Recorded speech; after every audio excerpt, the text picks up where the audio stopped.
1, 2, 3, 4.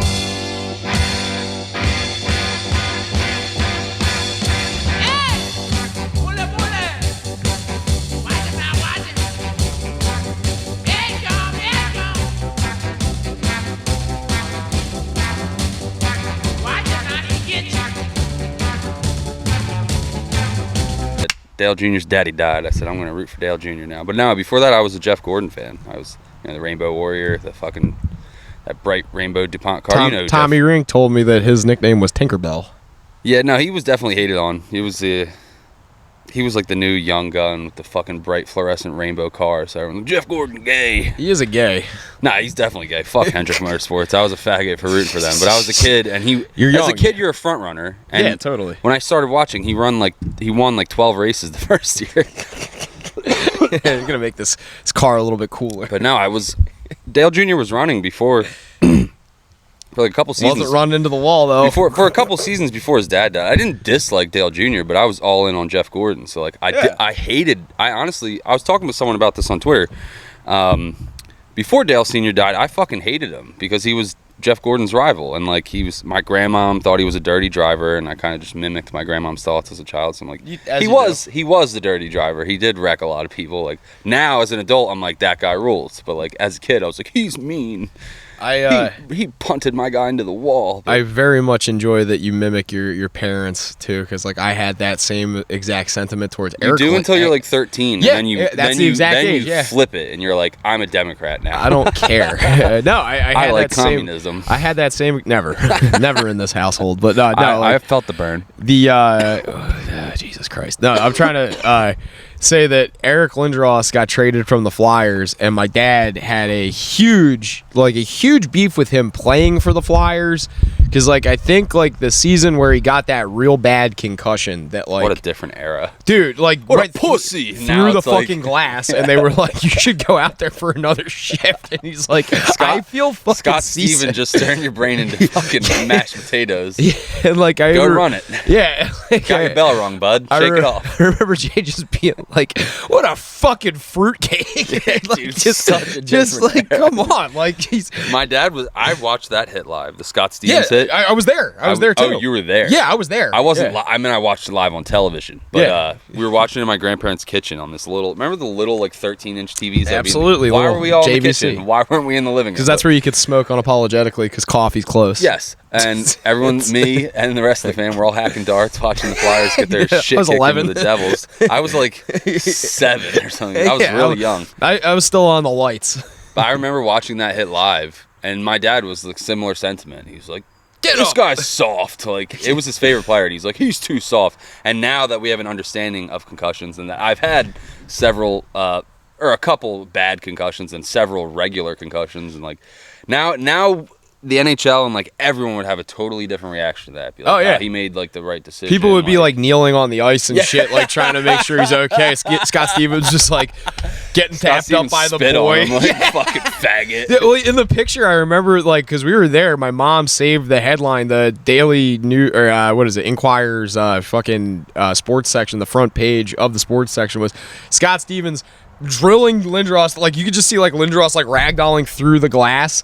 And then fucking Scott Stevens smiling at him. Like, it was like, yo. Different era, man. Yo. Same with football. Yeah. Oh, fuck yeah. I'm not an avid football watcher anymore, but even when I was watching 5 years ago and I was betting on it, like it's not the same, like, what do they call it? Hard-nosed football or smash-mouth football or whatever. No. Like, you hit a guy and it's a penalty.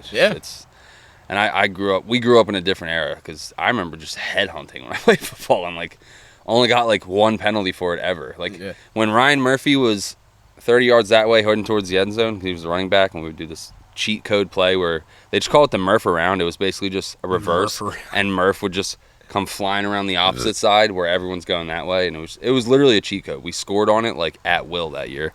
He's 30 yards. He's untouched going to the end zone. I'm turning around looking the other way trying to catch trying to literally blindside people that are smaller than me, and I did that a lot, like, and I only got called for it once, but That's why you got praised for it. You're like, hey, you fucking knocked that kid on his ass. That was why I stopped playing soccer, was because I was trying to do that in soccer too much. Like, let's literally knock kids on their ass. And my mom was like, yeah, I think he's got to play a little something more contact. So her idea was baseball. She thought baseball was closer contact than soccer. And I'm like, it's about negligible. But baseball's gay, but it's fun. No, it's not.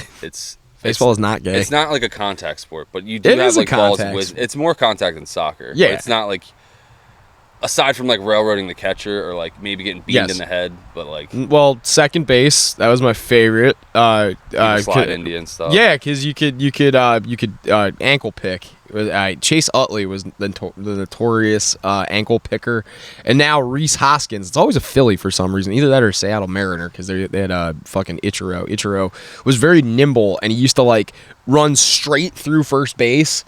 Like he got better about. Ichiro was nasty. Dude, he was a phenomenal baseball player. He was like the first like real Japanese, like from the Japan I remember leagues. when he came over. And it was like a big deal. He played ball so different than everybody else because he would run things out. Like, we were just getting into that era of showboating. Like, Ken Griffey Jr. was like huge at the time Ichiro got onto the Seattle Mariners. So they were on the same team for a little while. And everybody's like, Griffey pimps it, man. Like, it was like before, like the bat flip was a thing, before the Sellies were a thing.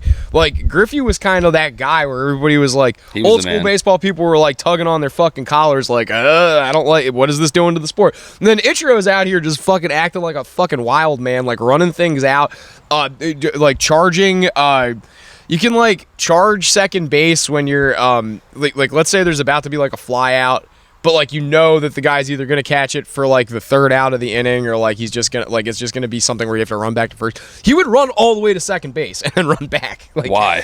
Just because it's, like, Japanese. That sounds like a poor. It's a poor base running play. Yes. But he was doing it to, like, kind of get in their heads, like, oh, maybe they are going to drop it. And then the position player will misplay. Like, I don't know. It was a psychological thing. I just do. At least he wasn't throwing up in his glove or whatever the was pitchers not are doing. was not pitching, coming in as a reliever and puking on the mound. No, it wasn't that. No, you're just a hard. Psych me out. I've thought about that since then. Like, that is a desperately insane move. But if I'm in the batter's box, I'm going, what the fuck? I don't know. They haven't done a John Boy on it. Even subconsciously, you're going to be like, somewhere internally, you're going to be like, what the fuck was that? Yeah, like, they haven't done a John Boy on it, but I do. There was like a real long pitching change the other night. It was the NLCS game. Ice in the kicker, basically? Yeah. Ice in the hitter? Yeah, well, I don't want to just like ramble about baseball. The Mets, LA Dodgers, the last game of that series, both of them were just throwing the bullpens at each other. So like they had like 8 pitching changes apiece. Game 7? Yeah, or Game 6. But yeah, like they, it was the last game that they played in that series. The Dodgers won 4-2. I thought it was like Game 7, and they were just throwing everything at it that they could. That was basically it, because the Dodgers got an early lead, so the Mets were like, we're just gonna pull out all the stops and throw because they have this guy named Maria.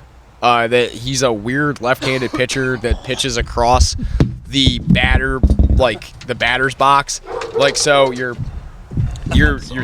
seeing a pitch as a lefty come from outside of the batter's box, like behind your body, and it crosses through the strike zone and still like hits as a strike.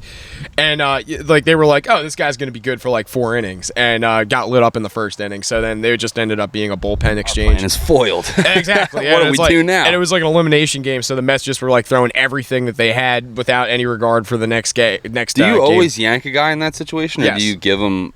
Like sometimes they'll leave a goalie in and try and let him. And sometimes you got to stop the bleeding. Like, what's the call there? Do you let them fucking try and bounce back, or you just not a championship game, because runs are more valuable than regular season, because you're not going for points anymore. You're literally going for runs and outs, and it's like outs are like, you need there to be a differential for every 3 outs you get. You need like approximately like 3.3 runs. Everything's so under a magnifying glass, because in the regular season you're 1 of 162 or whatever the amount they play now versus 1 of 7. Yes, like, and I was actually going to ask you, but naturally I backed over my phone watching this baseball game drunk. Did you really? Yeah, I swear. I thought you were like. No, I was like, I didn't know how you were texting me. Were you on your computer or something? Yeah, I messaged you. Yeah, so I was confused. I'm like, you texted me. You're like, I backed over my phone. I'm not gonna be able to reply. I'm like, You're replying right now. I was also very zoinked in my shed. I was very drunk, and I was driving. Why were you driving? Because I needed to take the dog to go poop, and I just drove right across the street. Like I said, drunk driving is a fucking ritual in my family. It's in the spirit. Not something to advertise on the internet, but who cares? I haven't been caught yet. Knock on. I'm calling the police. This podcast is sponsored by the Hero Campaign. This is sponsored by Dare. I can't wait to come in and do a solo episode and be like, Joe was serving 10 to 13 years. He hit a kid on a bicycle. Yes. It was the kid's fault, but he was hammered, so he's cooked. It's my problem. It's one of these wheelie e-bike douchebags. But Joe blew a fucking .09, so he's fucking done for. I'm fucking out of commission. If you want to mail him letters, he's at Bayside State University. He's college educated already. He's going for his master's.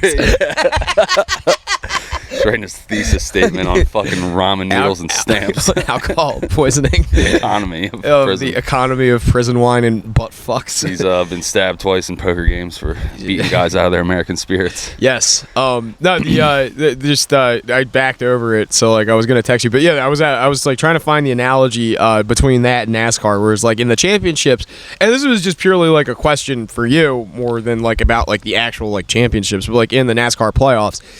I understand that like a couple weeks ago Ricky won in a championship in a playoff, but he's not like his so basically in season that scenario hasn't improved any, right? Like he doesn't get just any... in the so there's driver standings and then there's owner standings, so that helps his team as far as the ownership standings go. Right. That doesn't have any bearing. Like no one really gives a fuck about the owner standings, but the only different of that is the payout they get at the end of the season. So he definitely got his team some more bucks coming down the road. It's big for the team. It's huge. It's huge for him.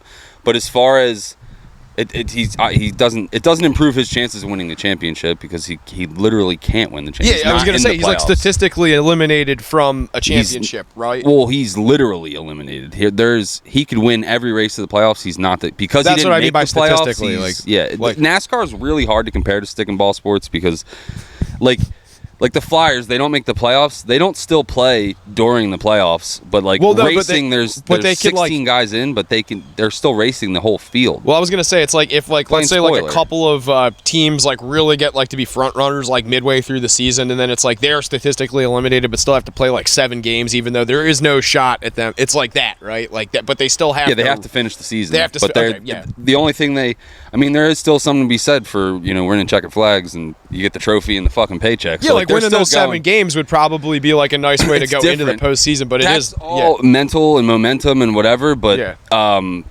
this is money. Like it's just totally like I know there's bonuses and incentives for like winning the Super Bowl and stuff like that, but like that team winning 5 of its last 7 regular season games, they're not get it other than maybe getting a boost in T-shirt sales or something. Like there's no real tangible payout. Incentive, whereas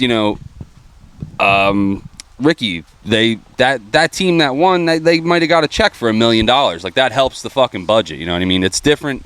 It's like a totally different animal than regular sports. Like but yeah, it's weird where teams not in the playoffs are competing and on the track with teams that are in the playoffs. And it's very unique. I'm not a big fan of the playoffs, but I don't want to get too into NASCAR yet because I have a whole fucking tangent to go on. Yeah, right on. What were you just talking? You were just talking about baseball before that. Well, yeah, I just watched the game 6 of the NLCS. The Yankees were already in it, so it's like I was happy that it wasn't going to be a Subway Series, Mets against the Yankees, and I just don't like the Mets in general this year. And Mets got bounced. Mets got bounced. Damn, I can wear my hat again. I was going to say in like a pretty tragic way. Like if you were a Mets fan, man, it was like rough one. It was like the Phillies 2 years ago against who did we play in the World Series? Fucking was that 2 years ago Astros. Already? I thought that was last year. No, because last year we got eliminated by the Diamondbacks of all teams, and it's like when we lose postseason as the Eagles to the Cardinals, where you're like, we played you bet once. Me $100 right now, I would have said that World Series was last year. No, it was 2 years. Yeah, it was 2 years ago. I don't even remember the Diamondbacks series at all. We watched one of the postseason games on the podcast too, and I was like, holy shit, that was because I was butthurt about how if Sonya came, I was like, I hope the Phillies get eliminated early or they at least make it to the World Series, so that way it would be straddling when her visit was so I could watch some of the World Series. And then I'm like, oh yeah, that just didn't happen. So like, I'm And the Phillies lost. And the Phillies lost. I lost everything. Yeah, but no, that was 2 years ago, and then last year was the Diamondbacks, and then this year is the Mets, man. And the Mets, I got a real hard on for New York sports. I don't like them in general, but yeah, the Mets. I always hated the Mets because they were my dad's team. It's fun to like root against relatives. Oh teams, yeah, you know totally. what I mean? Like, I don't know, but then when your relative's team sucks, like the Dolphins always sucked, and like I got no bearing with the Eagles with them, so it's like I always pull for the Dolphins. But right like on, yeah. when the team's actually kind of good, it's like Timmy always liked the Packers, and I'd be like, "Fuck the Packers," dude. And then the Eagles would run into them in the playoffs and whatnot. Like, Yeah. 4th and 26, I went to his house and like banged on his bedroom window. Timmy! Suck my dick, faggot! Wake up, fucker! Oh, he was up. He literally was just like Crying, not crying, but was like somber. pissed. Yeah, Like, I'd be too. pissed. Yeah, he was literally like, "Go the fuck away." Well, I think me and Johnny showed up in his fucking house. well, dude, there's nothing worse than being like the alien sports fan when you're like, I've been exposed to that, like fucking Being a fish out of water. Yeah, when totally, you're- like, I've living never it- experienced that. New York, Phillies, Yankees World Series 2009. That was a rough one. That was, I walked into a concert and I got on an elevator. They had a television in the elevator that showed Ryan Howard hitting a home run. Phillies go up 4-1 in the second inning, and I'm like, This is easy. I'm done. I'm just gonna go enjoy this concert. I walk out of there. The Phillies lost it 7-5, and I'm like, what the fuck? And then like they proceeded to lose the series. Proceeded to like Just just that's when you're the yeah. most vulnerable in sports is when you get that big lead. yeah. And then I just 'Cause imploded. all you can do is go backwards. It's like, Yeah. our pal Tommy doesn't like starting from the pole because you can't really advance yourself. It's just you're trying to maintain that lead. There's no. yeah. You can only do worse. Not You that- can only lose. Well, I was gonna say like not to like jump around to fucking different activities, but I was playing poker on Monday with this guy. Very nice gentleman. He's I forgot his name. I think his name was like Ricky or something like that. But he's from West Virginia, moved to Orlando, Florida, and now he sells bar glassware accessories and is like actually like he was showing me his work. I was like, damn, if I still worked at a brewery, I'd be fucking buying your shit hand over fist. It's good quality stuff. But anyway, I was just chopping it up with him, and he played poker for like 15 years professionally before he got into his now current endeavor. And he was showing me. We were talking. It's a grind. We were talking about this exact thing about how like, have you ever sat down at a table, instantly gone all in and won, and now you're sitting on double everybody else's stack, and you're just like, all I'm gonna do is lose this. Only go I'm downhill only from gonna here. lose this, and I then can't. your psyche's gonna Yeah, flip. Like you're just gonna be like, "Oh, I suck." I'm folding good hands. Like, you know, you got there with like a shitty hand, so now you got to overplay shitty hands. And it's your whole mentality is fucked. Like if you get a little too successful right off the rip. And Yeah. that's like I get that. Yeah, but I don't even know how we got onto It this happened topic. this weekend in Las Vegas, where Christopher Bell led like 90% of the laps, and then it was not a skill issue. It was just a different strategy where a guy, Joey Logano, stays out and holds off the lead for the last 20 laps, and the Christopher Bell, the guy who dominated the entire race, he caught all the way back up to him after pit stopping, and was like, if there was one more lap, he would have won. But the worst team, just like strategically timed it perfectly, where they like saved like a cunt hair enough gas, and they were running like 2 seconds slower, but they were so far out ahead that like I said, it was down to one lap of error, and they And that was a road course too, right? No, this is Las Vegas. It's a mile and a half, but it was the dude that dominated the race was like so beside himself. He's normally such a reserved character. And Chris he was Bell? Yeah, Christopher Bell. He was literally on the radio like, "You gotta be fucking kidding me!" And he's like the most like he's the most like PG, like sponsor friendly, like nice milquetoast white kid. Like he fucking like wires crossed. Oh, he was just implosions. dropping F-bombs. That's great. And it's like one of those things where it's just similar to like having this dominant. No one was even touching him. He stunk up the show to where like no one could even get near him. He was that far ahead the entire race, and then just like he did what he was supposed to do, and the other guy just did like a Hail Mary, and like it worked out. Like the other guy was like running half throttle trying to save it. Like the other guy skipped his last pit stop and was like, "I hope I have enough gas," and just rode around at like half throttle, like saving fuel, but just had that 30-second lead to where it just timed out just perfectly, where like if there was two more corners, he would have flew by him. Like he was, as he crossed the checker, the other guy was like, boom, like damn, just like, yeah, it was awesome. And that's just that having that big lead where like you think you got it in the bag, and then like that is gut wrenching when you blow it. Oh, like, yeah. You know that like it's a possibility, but like going into poker with a huge, you're like, this is gonna go wrong. But like when it happens, you're like, oh, like it's like because you've already reached the high, and now you're coming down off that mountain. This wasn't even like a financial incentive, but I had a traumatic experience as a kid with my family at a I don't even know what's funny. At a racetrack. My mom was explaining, like, because I'm not really good at handicapping horse racing. I like horse racing. I'm just not like a. I'm a fan of horse racing. Like, I like watching the Triple Crown. That's a lot of fun. It's always been like a tradition of my family. And you kind of find people too that as you get older, it's like, oh, I didn't know like you grew up watching horse racing too. So you have like weird connections with people. Like the family I work with, they do Derby Day for Kentucky Derby, and I didn't know that they actually were like enthusiastic about like both the getting dressed up element, but also they enjoy the race and like will like, you know, kick in $10 a piece and put money on the front runner or whatever. It's fun. But I had no idea what like handicapping horses was about. My mom and my uncle, my grandfather on that side were very like astute at handicapping horses and like really good. And they knew got, like trainers on the inside and shit. No, like, just so you get Spartacus hurt his ankle this morning during his morning trot. Yeah, short him. That yeah, like there is. They give you a race. There's like a guide that you get every time where it shows you all of the morning statistics, and then as there's a thing that says MTP, minutes to post, and post is where everything gets locked in, all the stats and the odds get locked in. So as you're there and you're listening and watching the lines move, you read the guide and you compare it to what's going on. So it's like, oh, the front runner just lost like, you know, 3% of his equity or whatever in that. Like he started at like, you know, 2-1 and now he's down to like 3-8 or something like that. So something's up with him. Like he was the front runner and now something's up. But like I don't know what I don't know what the identifying factors are. I just know that like the way you do it is you compare the published versus the active, and that's like kind of how you gauge it. Because you have this like this baseline, and you can kind of see who's moving where off of. Right. Yeah. Yeah. No, I totally get that. And so it's like not like algorithmic betting or anything like that. It's totally intensive, degeneracy. but it's well, yeah, but like you can actually make like real, because like horse racing isn't like, you know, roulette where it's like you're just betting on like you can bet like black or red or whatever. You bet like what would be the equivalent of like you know, an entire like it's like betting thirds or whatever, but like having a variety of those thirds that you can like mix up.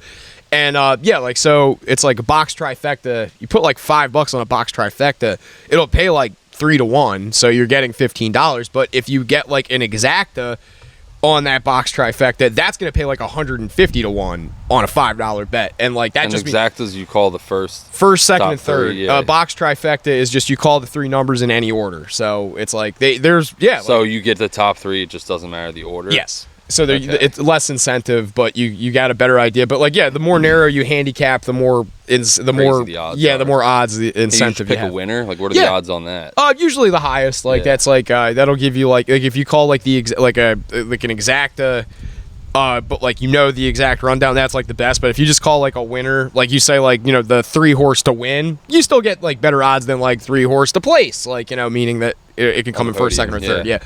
So yeah, like there's all sorts of like strategy to this.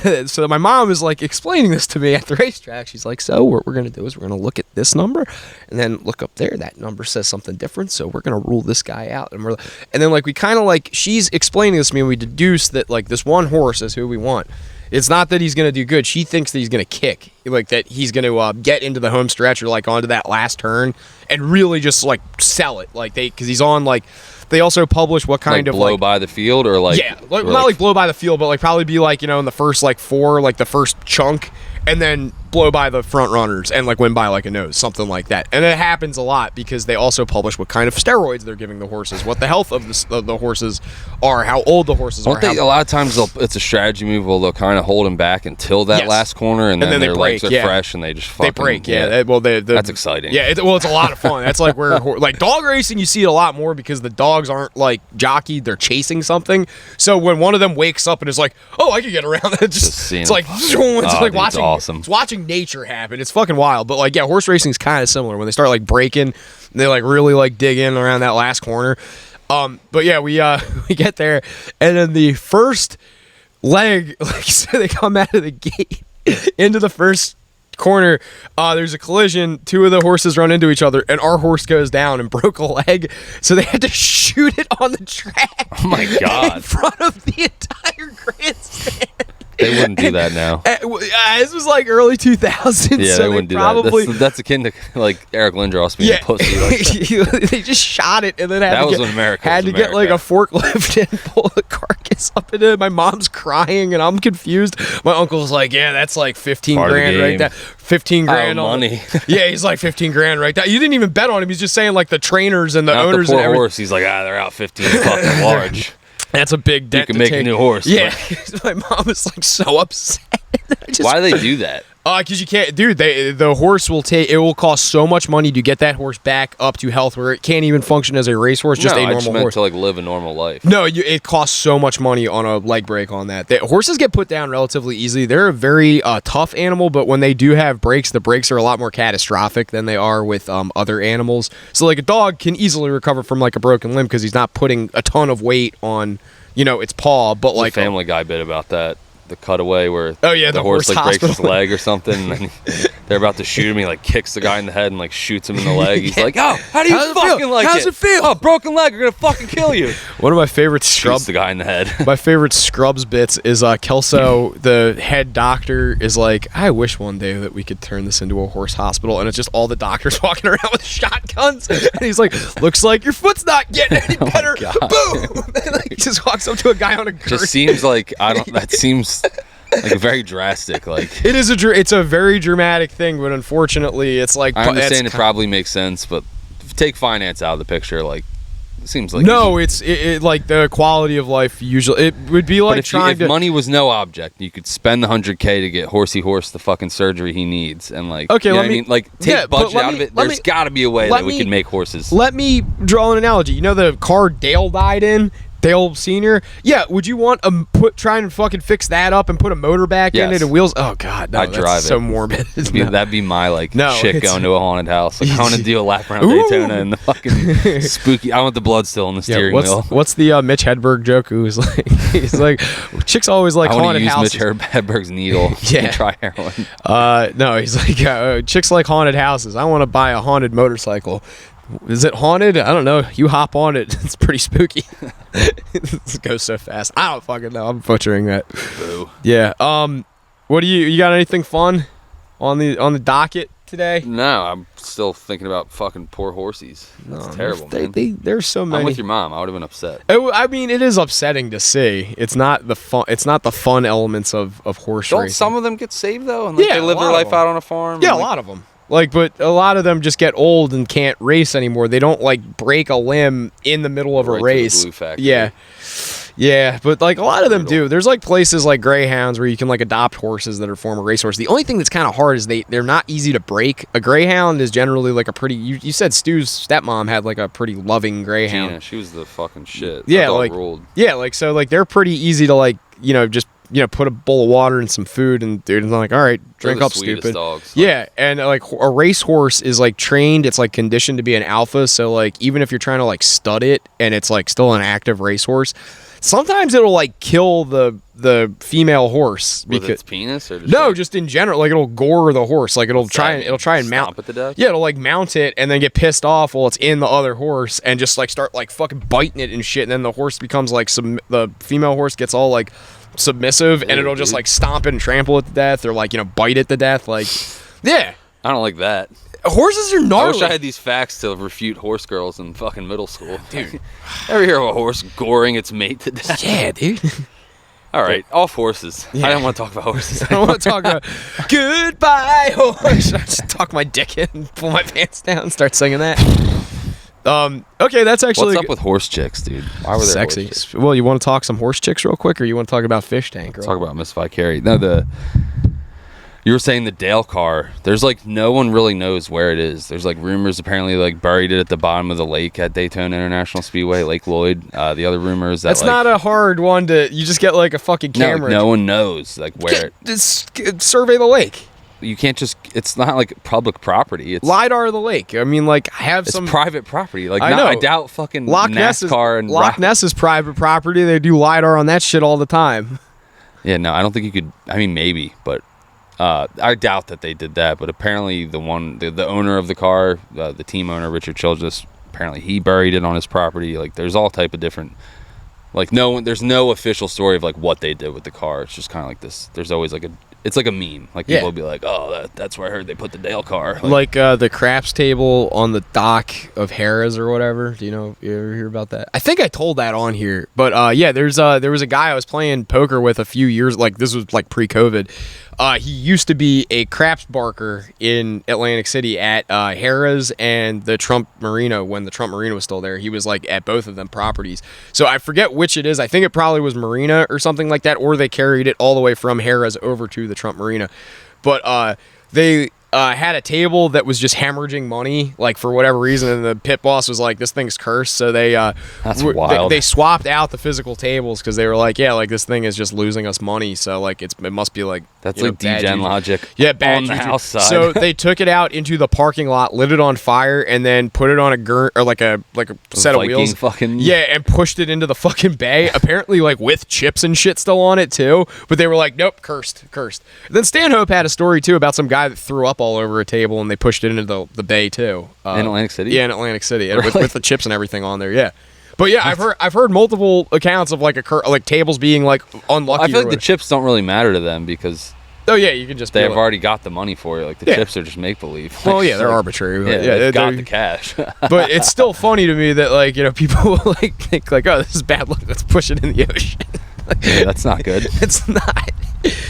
Okay, back on Horse Girls because I want to talk about Fish Tank. I know we've talked about Sam Hyde on here a few times, and I am still kind of mixed emotionally on what I like. I think he's got moments where he's very clever and very funny, and he was on Legion of Skanks 2 or 3 weeks ago, and I was like, all right, I want to listen to this. He had Nick Rocafort on with him too, the guy that does Scuffed Realtor. I think he's very funny. I think he's a very clever man. He's not really a comedian. He's just more of like a realtor that has a sick sense of humor. So his bit for Legion of Skanks too was he wanted to walk out to Slipknot, so he dressed like a member of Slipknot, and it was like he's like, I got a closing 2 days from now. I'm not taking any of this makeup off. He's just gonna go to like a house closing and like do his deal with like a blue mohawk and like white face paint and everything. I was like, it's pretty funny. But yeah, so they were plugging Fish Tank, and I don't know if you ever have like dove into his reality show because he had like $1 Million Extreme and like a couple of other.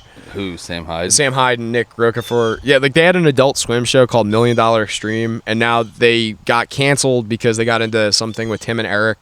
Tim Heidecker doesn't like them, so they got ousted from like cartoon dork comedy. Yeah, like well, yeah, exactly. Like the Tim and I've never watched Tim and Eric. And it's just if memes like before like memes got like mainstream. It was like if memes were like a show for like 15 minutes. That's like really what it is. It is funny. It's just not like my. I was a Family Guy kid, and then that shit would come on. I'm like, these guys are fucking dorks. They're just trying too hard at certain. Like they make out so much on that show with each other, and I'm like, you guys are just gay. Oh, I thought that was like a metaphor, not like there's like on the show. Yeah, like there's like episodes. That's a bit that's funny one time, but like you start getting into multiple. They have extended that's like gay. Extended like because the show's only like 15 minutes, so everything's like in like chopped up bits, like the way like Eric Andre is. But like there'll just be like a 2-minute bit where it's like Tim and John C. Reilly. John C. Reilly's doing like Dr. Steve Brule because that's like the origin of check it out as Tim and Eric is John C. Reilly is Dr. Steve Brule. So like Steve Brule's like interviewing one of them dressed like in drag as a woman, and then the other one comes out, they start making out, and it's like this is not funny. This is just shock value. Shock value, and it's supposed to be like uncomfortable and awkward. But anyway, they don't like Sam Hyde and Nick. So they took $1 Million Extreme, made it into a website, bought all the licensing for it. So now they own the show on its own and are bringing it back. But like a way of them kind of having something in the middle to work at is they did a fairly successful reality show called Fish Tank like 2 years ago. And they came back with it for a second season. I've seen clips of the first season, and the first season is pretty funny. It's got its moments. Like they, so the philosophy is we're going to do a reality show, but you know how like The Bachelor or like, Jersey Shore, there's like always like a pretense to it where it's like, there's, clearly like a financial incentive for what's going on. Like, you're going to get publicity from being on TV. You're getting paid by like MTV or ABC or whatever for being on like a syndicated show. There's always like some kind of ulterior underlying motive, but it's supposed to be like, we're just going to throw all these people into a house and see what happens. And there's not like really direction. It's just like all this drama happens. But like, then you hear like after the fact, it's like, oh, well, we had like producers sniffing up our butts the entire time to like fuck and like, do drugs and like really? get drunk. Yeah. Oh yeah. All the time. Yeah. Like they kind of ruined real world isn't the real world. Yeah. Like Big Brother, all that shit. They always have like a producer that's like just off camera, like telling them like, keep going. Like, how do you feel? So they kind of like take that veil down. They're like, all right, first off, this is for a cash prize of $50,000, and there are financial incentives throughout the show where they'll just give you like $500, $1,000, $2,000 to do something. But they're transparent about it. They have their producer come in and just tell them, it's like, okay, we need to cultivate some drama. So they pick this like Asian chick, like the one episode they pick an Asian chick, and they're like, all the money, it would be irresponsible to give you guys cash, so we're going to give you guys chips, like poker chips, and that's going to be your money, and it's all going to be represented by the chips. And then at the like end of each week, we like, or end of each day or whatever, we give you guys like a chance to count your chips, so everybody kind of knows what legs they're on, like where they're standing financially in this. And you could also like trade the chips for goods and services. Something that they don't express on real reality TV shows is there's all these like kind of backroom deals where it's like, well, we really want Greg to be the one that gets the Bachelorette, but the Bachelorette really likes, Dan. So what we're going to do is we're going to have an elimination game where everybody gangs up on Dan, but we're going to give Dan like an extra $5,000 in that appearance fee, and all of you guys are going to make an extra like $750 for competing against him. Totally rigging. Yeah, exactly. So like they find like ways to like rig things so that it gets like the most viewership or like whatever. This is just purely like we're fucking with all these contestants as hard as we can because we want to like completely bring all of the mystique of the reality series down. So they're incentivizing them to fuck with one another. They're openly encouraging them to smoke weed and drink and like fuck, and like they have something that I wish they would bring on more reality shows, because they did it sort of with the Jersey Shore, the one season where they were in Italy, where they would let people email them, and the gang would get together like once an episode and like respond to like a tweet or an email or something. But instead, Sam Hyde just takes it to the next level, and he's like, yeah, we're just gonna call. Dude, better than that. You have a live stream where you have to pay to watch the live stream, like it's something meager like $2, but you can like, they have a voice to text that speaks so when if you like do like a $20 super chat. Yeah. It'll be like, Nick, you are a faggot. Yeah, yeah, like literally. And like people will just like drop like $1,000 and just do like and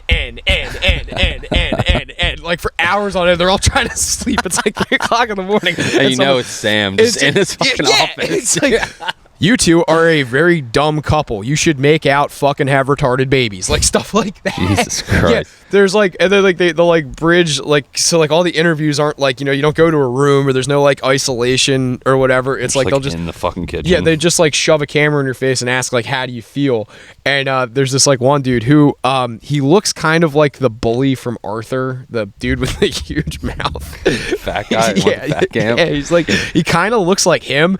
And there's like one break where they like are trying to get, like I said, they told the young Asian chick to steal all the other people's chips because that's like they gave her $1,000 bonus to steal everybody else's chips. So he just corners her and starts yelling, "Where are you from? China?" And she's like, "Actually, I'm from Taiwan." He's like, "Taiwan's even fucking worse. You guys are a bunch of commies, fucking yellow scare faggot fucking cunts," and like just yelling at this chick, and she's just like having a like I don't know what to do. I don't know, like just like completely imploding. And like it is a series that is dedicated to like all of the things you wish you could see on reality TV being that, and I love it. It's like, it's been, I was expecting so this is like real reality This TV? is like real, like they locked a bunch of people in a house in New Hampshire for 4 or 6 weeks or something like that. They volunteer to do it. They get paid, they get appearance fees, all of the they're all competing for the same cash prize, but like I said, there's like financial incentives throughout the show. So like Sam Hyde dresses like an old time. Oh, and the other caveat is that he pretends to be a 1970s guy pretending to be a 1950s like cowboy. So he's just wearing this big obnoxious yellow suit with a cowboy hat and these like red boots. and walking around and just will like everybody's like in a room and he'll just like walk in and like jump on the mattress and break a bed and then just like walk out and then walk back in and be like, well, looky here, folks. Looks like one of you guys decided to break the old bed. That means that we're going to have ourselves a sit down. And he calls everybody out and makes them do some dumb task, and he just goes in there and breaks the other three beds. Sounds Mr. Beast. Yes, but he's not doing it. He's very like open about that he is fucking with these people, and versus Mr. Beast being like the creepy. I'm a philanthropist. Yeah, there's none of that. It's like this is all just like, you want 50 grand, you're gonna have to fucking work for it, you fucks. Like, well, yeah, and he's doing like comedy, whereas Mr. Beast is like this creepy Willy Wonka type dude. Oh yeah, oh yeah. But it's been very compelling. It's all free on YouTube. The last episode was great because it's right on the lead in is that they released a homeless guy into the house and told him to just like annoy everybody. So it's just this like black dude. Sounds like it could really go south. Yeah, it's this black dude that's like a garbage man wearing like one of those like neon green vests and like a jumpsuit. And he's like wandering around going, hey yo, what's in this room? And he just like wanders into a closet and then there's like a bunch of people sleeping in the room. He's like, who the fuck be wearing this shit? And then just like walks out and then they're like, you should go into that room. He's like, I'm hungry, and just goes and like they have the kitchen. Yeah, he just goes to the kitchen. The running joke is that they stockpiled grits and he's just like eating dry grits out of a bag. Like, dude, it's chaos. It's fucking awesome. That's demon. Yeah, they have this one chick though. Her name is Summer, and everybody on the voice to chat keeps bullying her because she just like goes to like absolute like. She goes to absolute like shambles at the drop of a hat. So like her whole thing is when really picking at it. When she gets overwhelmed, she goes.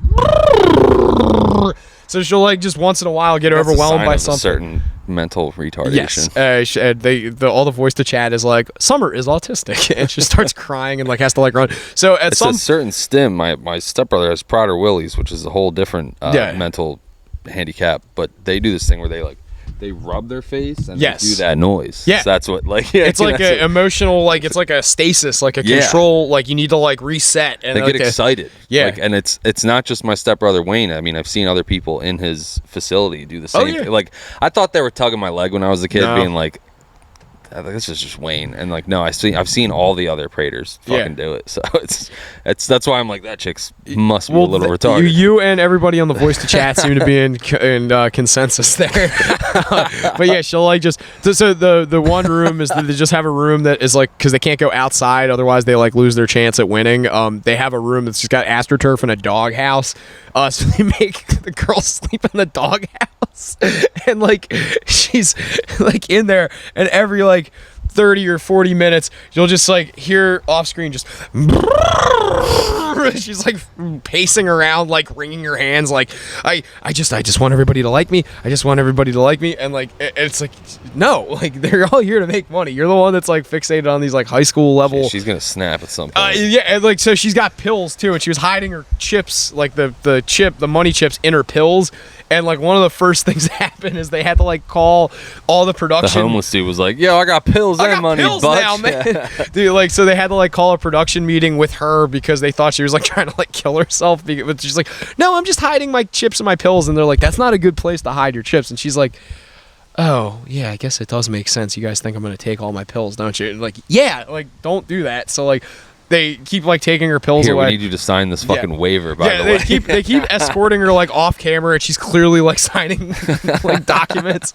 It's like, we gotta cover ourselves, sweetheart. You know, we know you want the 10 G's. You're gonna get at the end of this 2 weeks, but you know, can never be too careful. The bit about bringing the homeless dude into entertainment into the show reminds me of the Theo Von story, where he was like, he got invited to some like after party with like some like Hollywood people he didn't really like fuck with, and he was like, "Can I bring my friend?" And they're like, "What?" And he just like pretended to be Byron. Yeah, pretended to be friends with like a homeless dude named like Neil or something like that, and like just he was like, "Hey Neil, have you ever been in a limo?" And he's like, "What?" And he was like, "Come on, you come with me." And like, you know, he's like, "You're my friend now" or something. He's like, "Jack Normal," and then the whole ride, the guy Byron's like, "Theo's my friend." Like he's like really not selling it, Byron. But fucking the whole story culminates is they're in this like big mansion in the hills, and like 10 minutes in, Byron disappears or Neil disappears, and Theo just hears glass breaking, and Neil had gone into one of the upstairs bedrooms, taken all the purses, and jumped out the window.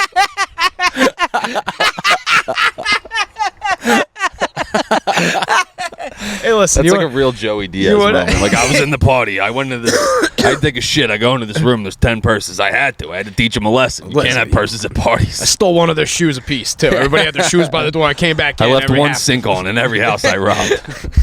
That guy's been thinking about that for 30 years. He really is like the fucking wet/sticky bandits from Home Alone, but like better at like the more effective. Just diabolical. Yeah.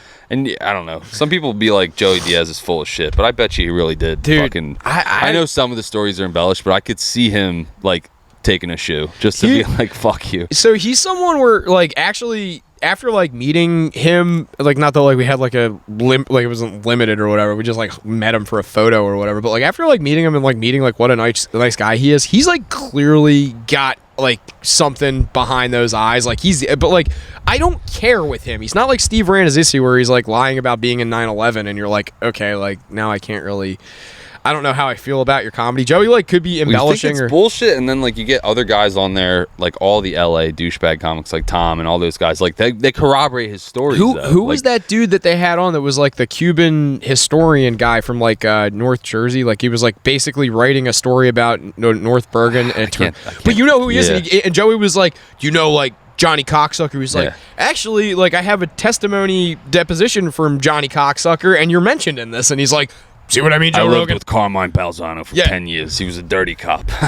Carmine Palzano used to go to Joe Rogan. Joe Rogan used to go down to Joey Diaz, and everybody would get Everyone paid. there was running numbers. Yeah, like it's and like you do hear these like little things. Are like that can't be fucking true. And then like him 10 people corroborate it. Talking about like the fucking black dude in Cuba that used to fuck the white chick as like a show or whatever. And then there's like photos and video of it. Like I'm like okay, like there's no fucking. I feel like he's a like I said. The core of the story is usually true, but I feel like he embellishes little details. Yeah, like, which is fine. But that's part of being a storyteller, though. Yeah. I go in like spurts where for like 5 or however many years I've been into Joey Diaz, I'm like, this is the best person on the planet. He's the funniest dude. And then like the last like 6 months, I don't know. I don't know what's wrong with me. Like I don't like The Sopranos anymore. Joey Diaz, I'm like but like it's just I don't know if it's getting repetitive or what, but it's just like you can kind of almost like You're growing predict what he's gonna say, like you know what I mean. It's just like I got my dick sucked with ice cubes. Like it's just always this it's like a character or something. You know what I mean? Like I don't know.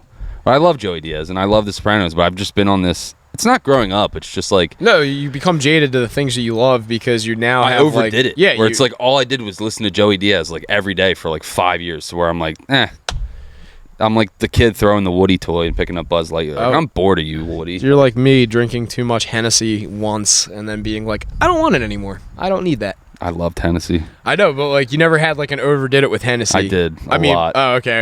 I wanted to be black so bad. Like it was my do-rag. You sent me a photo. My do-rag incarnation. Dude, that photo's gonna be the fucking. I have a photo of me with an Iverson sweatband.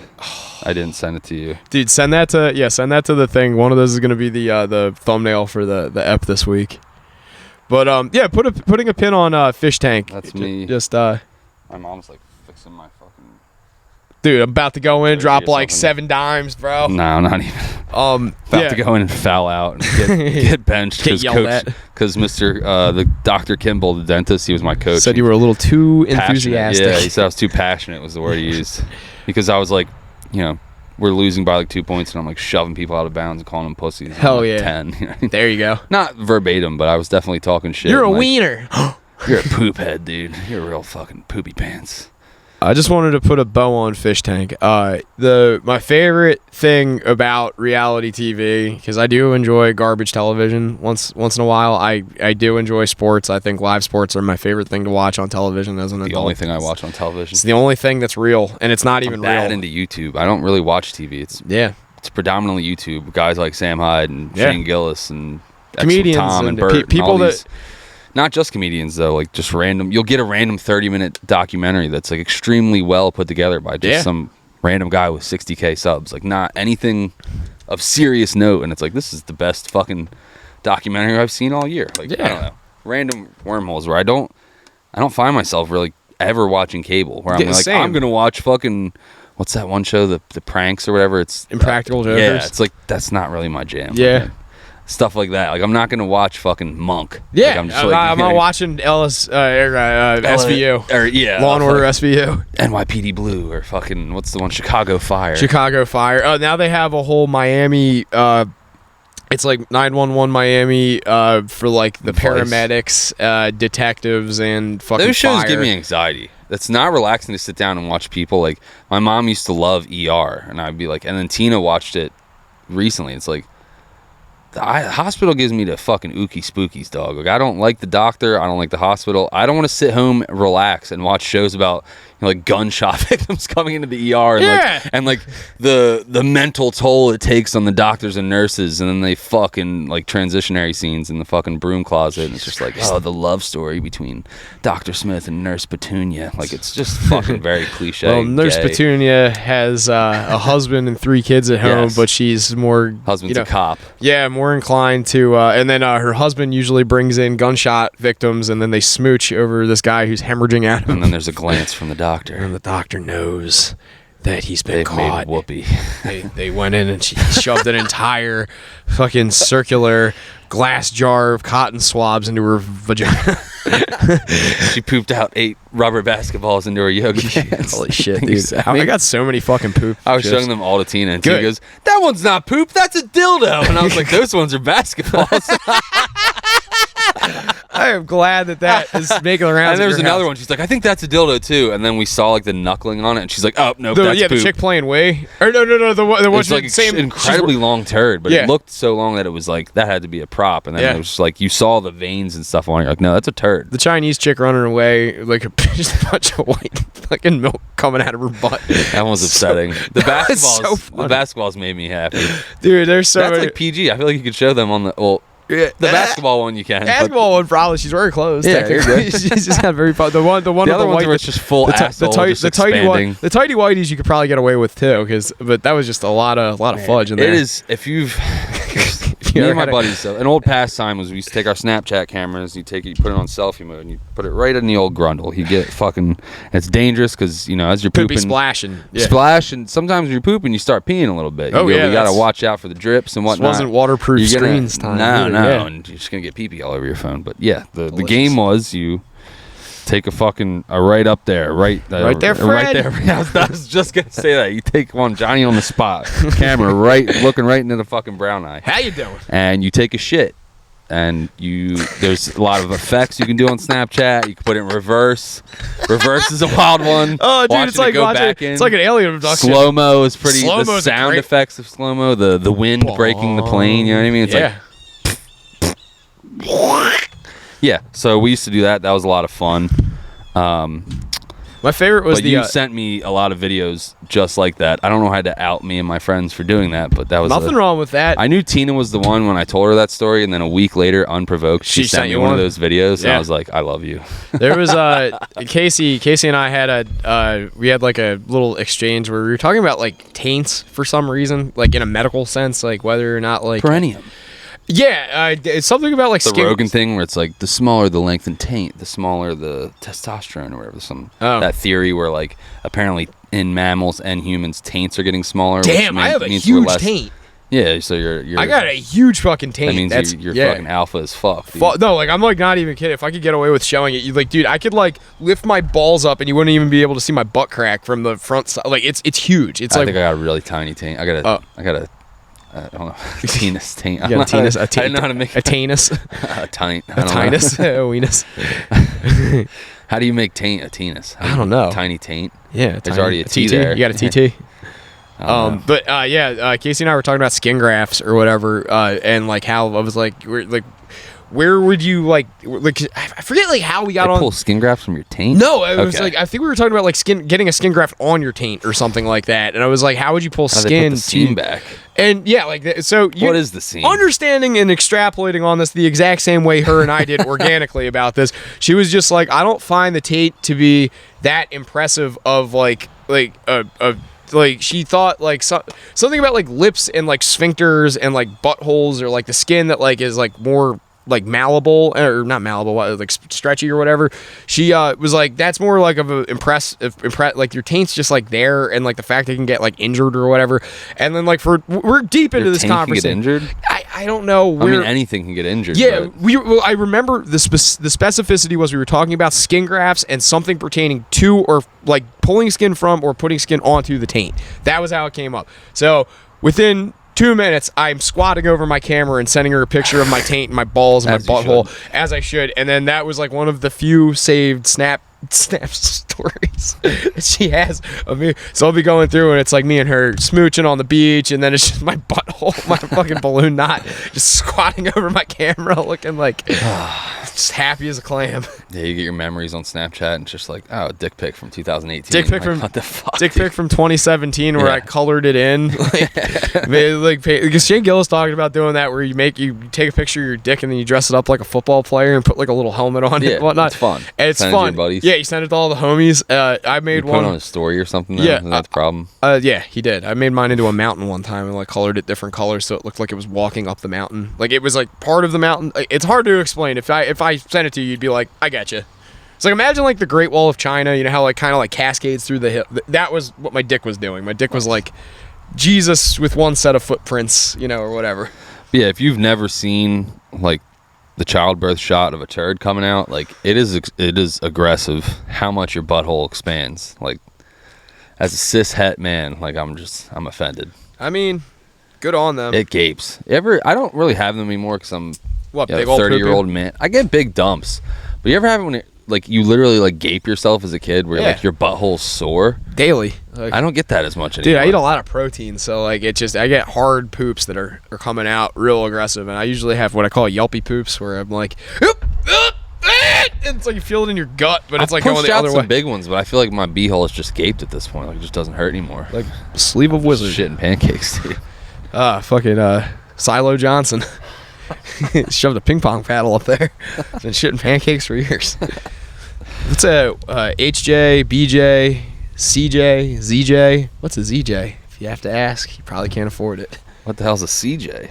The ZJ is the one from I forget what there's another J. HJ, BJ, FJ, I think is what he says, not CJ. I had a friend this week tell me a story about a BJ he received from a prostitute in Atlantic City. I know exactly who you're talking about. You do not need to go further than that. No, but it's not the story you're thinking of. really not that There's friend. another one. Yes. Not in a stairwell.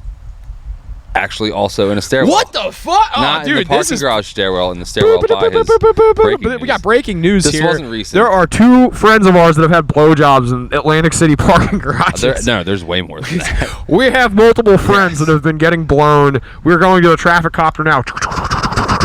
It's Jake, like you're more up there in the common. It's like traffic more copter. What's it common than look you like? would think. No, I know it's more Yeah. that one It's just stairwell. it's like coke. Like people don't really talk about it, but like yeah, dudes are getting blown by hookers. Like dudes aren't being like randomly like I did blow at the bar this weekend. It's more Yes, this, I like, did. Yeah, it's like the secret society. But How do you think my phone got broken? no, we were just telling like me and my buddy were hanging out. We're just telling like war stories about like drinking and going out to bars and stuff like that. Yeah, and like good stuff. Neither of us really drink anymore. Like he didn't get sober, but he just kind of just got older and doesn't really drink that much anymore. But, Yeah. he was telling a story about when he was like 20 or 21 in Atlantic City. They had a room at the Taj Mahal, Good place. And- nice establishment. something like Classy they had. folks. I'm gonna butcher it, and it doesn't matter because he's not gonna listen to this, and it just doesn't matter. But they had a room where a chick he was hooking up with or something, and her friends were staying in the room, and like he couldn't get laid, and he was hammered, and he was trying to get laid, and the girl didn't want to. Like it wasn't like he was like it wasn't his girlfriend. It wasn't like a guaranteed lay. So like he shot a shot, it didn't work out, and he was like, "Well, I'm gonna go fucking play the field." That's no, best. Whoever this is,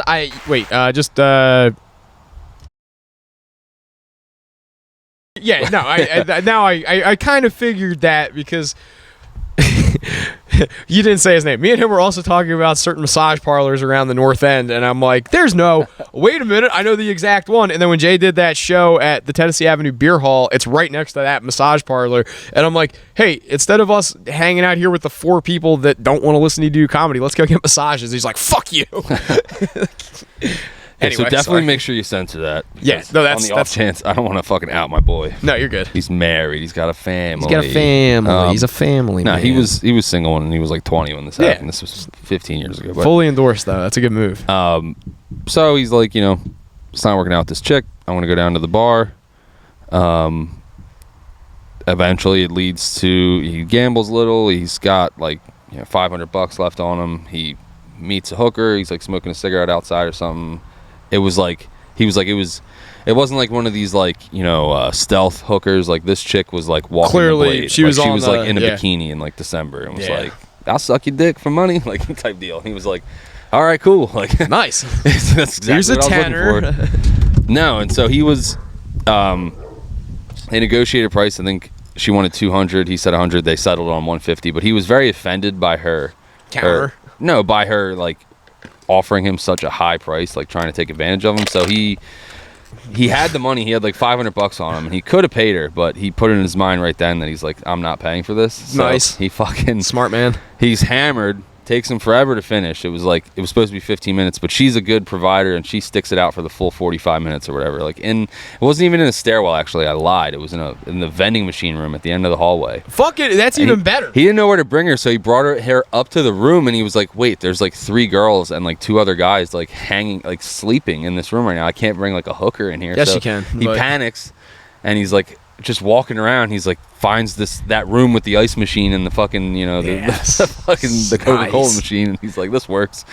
So he gets sucked off for like 45 minutes by his black chick in there, and they finish. They're exchanging niceties, like, "Great work, high five, we did it." He's pretending he's going to pull out the money, and then he just stiff arms her and runs out the door.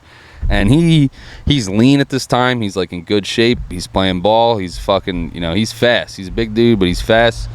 And he's like, this bitch was in 8-inch heels and like a tight ass mini skirt, and he was like, she was on me. Like, he's like, I couldn't lose her.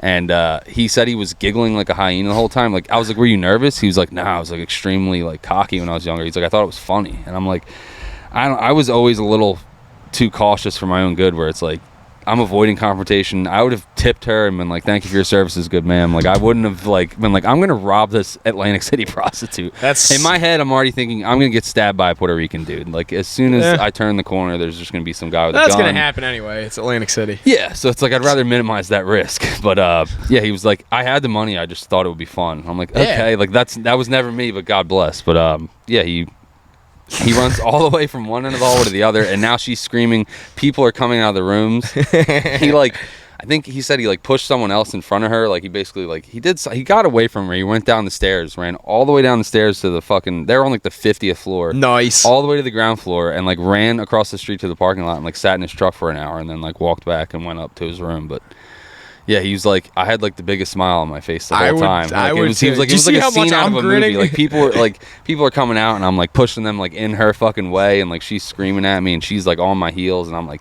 he's like, oh no, he didn't push someone in her way. The story was he went down the end of the hallway and he had nowhere to go, and then he had to go back past her, and he literally hit her with like the fucking mad juke, and then like stiff armed her like Heisman fucking nice. Literally like mad juked her out of her fucking heels and like bolted down to the fucking stairs. But yeah, my jaw was dropped like the whole story. Like, I knew he wasn't bullshitting. Like, I was just like, I was never that guy. Like, I was at the strip club one time, and I watched a chick in it wasn't like stilettos or anything, like, like 4-inch heels or anything, but it was like she was in heels. She was in like pretty big heels. My friend Chris, okay, so another friend bleep. No, it's not the name. It's just that this episode is very driving drunk centric. My friend Chris. We were driving drunk. You were parking drunk in your driveway and you backed her. Yes, exactly. No public limitations. No public roads. On private property. So, it didn't happen. It didn't go down that way. I didn't see. Get rid of the car. Yeah. So this kid Chris, I'm at the bar drinking with my buddies, and this is in North Carolina. So they're a little more permissive with people riding in the bed of your truck. Oh, it's like allowed. Yeah, absolutely. It's allowed in other states. So, sure. Yeah, but it won't get you pulled over for a primary offense, which is why that's important to driving drunk with people in the bed of your truck. They won't pull you over just for that. So as long as you keep it 10-2, drive normal, they won't pull you over for it. Well, I thought it was like fully legal. Yeah, it is fully legal, but like here, it's like it's not. I think it's illegal, no, but it's fully illegal. Oh, here. it's fully illegal. Yes, like you cannot do that. Why do all the Mexicans do it? How often do you see people riding in the back of trucks? A couple times a day. Never. Really? In South Jersey? Like, yeah. Never. Really? What are you talking about? A couple times a day you see people. Yes. Where? Okay, going to Wawa, landscaping trucks. Those ones that are the F-250s with like 6 of them in there. There's usually a guy in the bed. You ever look in the bed? No, they usually have those big like black gate doors or whatever. Do you not like look, not like hop No. up and look, but dude, yeah, there's usually a guy in there. I never know that, Bro, No, I meant like keeping the scene you see typically where it's just like a bunch of white dudes. a in the country back of- music video, Yes. yes, where yeah. Well, A anyway, work truck situation maybe, but I'm saying like you don't see like all the Tuckahoe dudes riding around in the bed of a truck drinking beers. like they do in correct. Florida. That would get Like, you pulled. That Florida, would get you it's allowed because Ross does it, and like all the Florida videos are just all in the bed of his Ford Ranger. And shit. it's in North Carolina. All I'm telling, if it's not It's like a fully seatbelt legal, thing back in the day where it's not a primary. yeah, it's but like you will get a ticket for it if you get stopped. it's like a compounding thing. Yeah, Yeah. like it's like when you have like an officer, you drive by a guy, he sees you on your cell phone, you put the cell phone down, but you took your seatbelt off. You get it. It's like, well, I was gonna give you the cell phone one, but I'm gonna give you the ticket for the seatbelt now. But anyway, this kid, it's his birthday. We're drinking at the bar, and he's like, I want to go to the strip club for my birthday. I'm like, all right. And I was the only person that had a car that could fit more than 5 people in it, and there was like 8 of us. So I was like, all right, fill the cab. All the chicks are going in the cab, and then all the dudes that can't fit in the cab hop in the bed, and the birthday boy is in the bed. And were you him like lay down, or were you like no, there just no. sitting? We weren't like, I wasn't like hammered either. We were just like drinking, like going from one bar to another bar where the strip club was. But like, he hops in the back. I see him hop in, and you know how you give the, Like, you're good to go. He is just drunk and starts slapping the side of my truck before he's fully in, just because he's a hammered, drunk birthday boy asshole. Is standing with one leg in the bed and one leg on my tailgate, like not in, and I just take off, and he goes flying, falls out of the bed of his truck, does a full front flip, lands on his feet. But like Oh, nice. yeah, he was like so Like a drunk. cat. Yeah, he was like so drunk. He was like, "Where did I just go?" And we're like, "Holy shit!" Like that's not get killed the in. guy. Yeah, get in. And I felt so bad that happened. That I'm like, "Look, I'm gonna do you a solid right here. When we get to the club, I'm gonna pay for you to get in." And I gave him $100. I tucked it in his pocket. And I said, "I know the going rate is this is 3 dances. This is the standard issue. If you tip her, this is for you. Go get 3 dances upstairs." And I like even like facilitated it with a dancer I knew. This is Trixie. She's very nice. Yes, exactly. Made the introductions. I was like, take him upstairs, whatever. So it's only like a 15 It's his minute birthday. Show him a good time. only like a sweetheart. 15-minute ordeal. So I know like where he's gonna be because I want to take him, get more shots and whatnot, for his birthday. So he's up there and he comes down because it's like a staircase that like comes down into the bar, and he's like, because he just saw a bunch of titties and like got his dick touched and whatnot. So he's like smiles and everything, and he's like all like shirts all askew and like he's like all untucked and whatnot. So he looks happy. And then just from the top of the staircase, this chick flies down the first set of stairs and then jumps from the platform like 6 more stairs down and like basically like lands on his back and like tried to like like attack tackled him? Yeah, but That's a horse collar. yeah, Flag on the play. Yeah, exactly. She like did all this in heels because he forgot to give her the $100, and like he had It's an honest mistake. it wasn't an honest mistake. He was a scumbag, and he's trying to stiff her because he was tipping her the whole time. And I'm like, no, I gave him $100. It's in his pocket. Check his pocket. And he's like, I don't know what you're talking about. Here you go. We're done with this. And then You're embarrassing. yeah, I literally was like, you're being an asshole. No cowboy boots on the table. Fucking take the hat off. This isn't a fucking ball game. They took the bleachers out last week. Yeah. They don't sell hot dogs. But yeah, so like, yeah, just strippers running, or people in general running in heels. It's the line from the Boondocks. How can you tell she's a hoe? She can run really fast in high heels. How fast can she? That's I don't know. What? I don't support robbing sex workers. I support robbing any worker that's female.